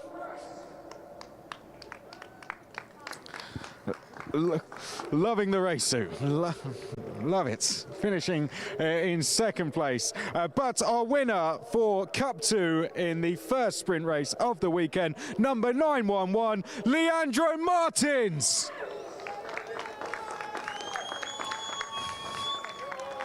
Great support. And the GEDLICH Racing guys are going to come to present the trophies now. Go on, Danny, go.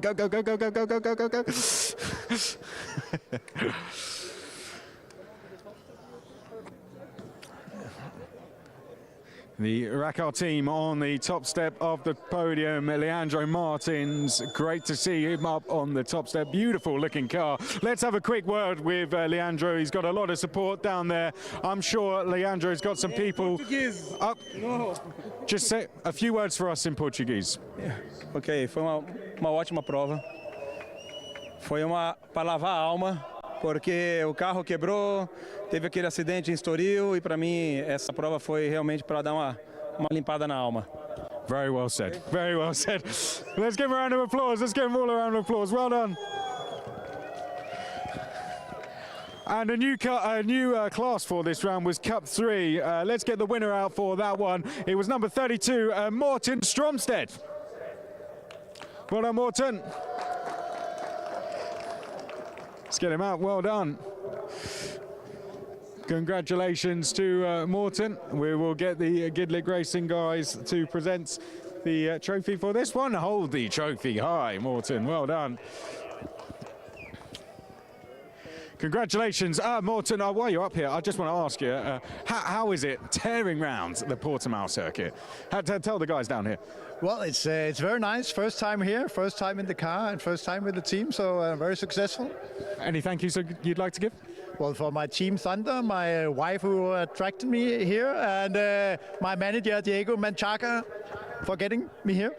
Well said. We'll see you again tomorrow. Well done, Morten Stromstedt. And let's end with our Lamborghini guys, Cup 4. Congratulations. We'll get them out next. Finishing in third place in this one was Alessio Ruffini. Round of applause as he comes out. Here he comes. Well done. Well done, mate. Fantastic job. Finishing in second place was number 177, Alfredo Hernandez. Well done, Alfredo. Great sounding cars, the Lamborghinis, and finishing in first place, no strangers to the top step, the number 6, Adrian Lewandowski. I think it's Alessio's first race. Oh, really? Yeah.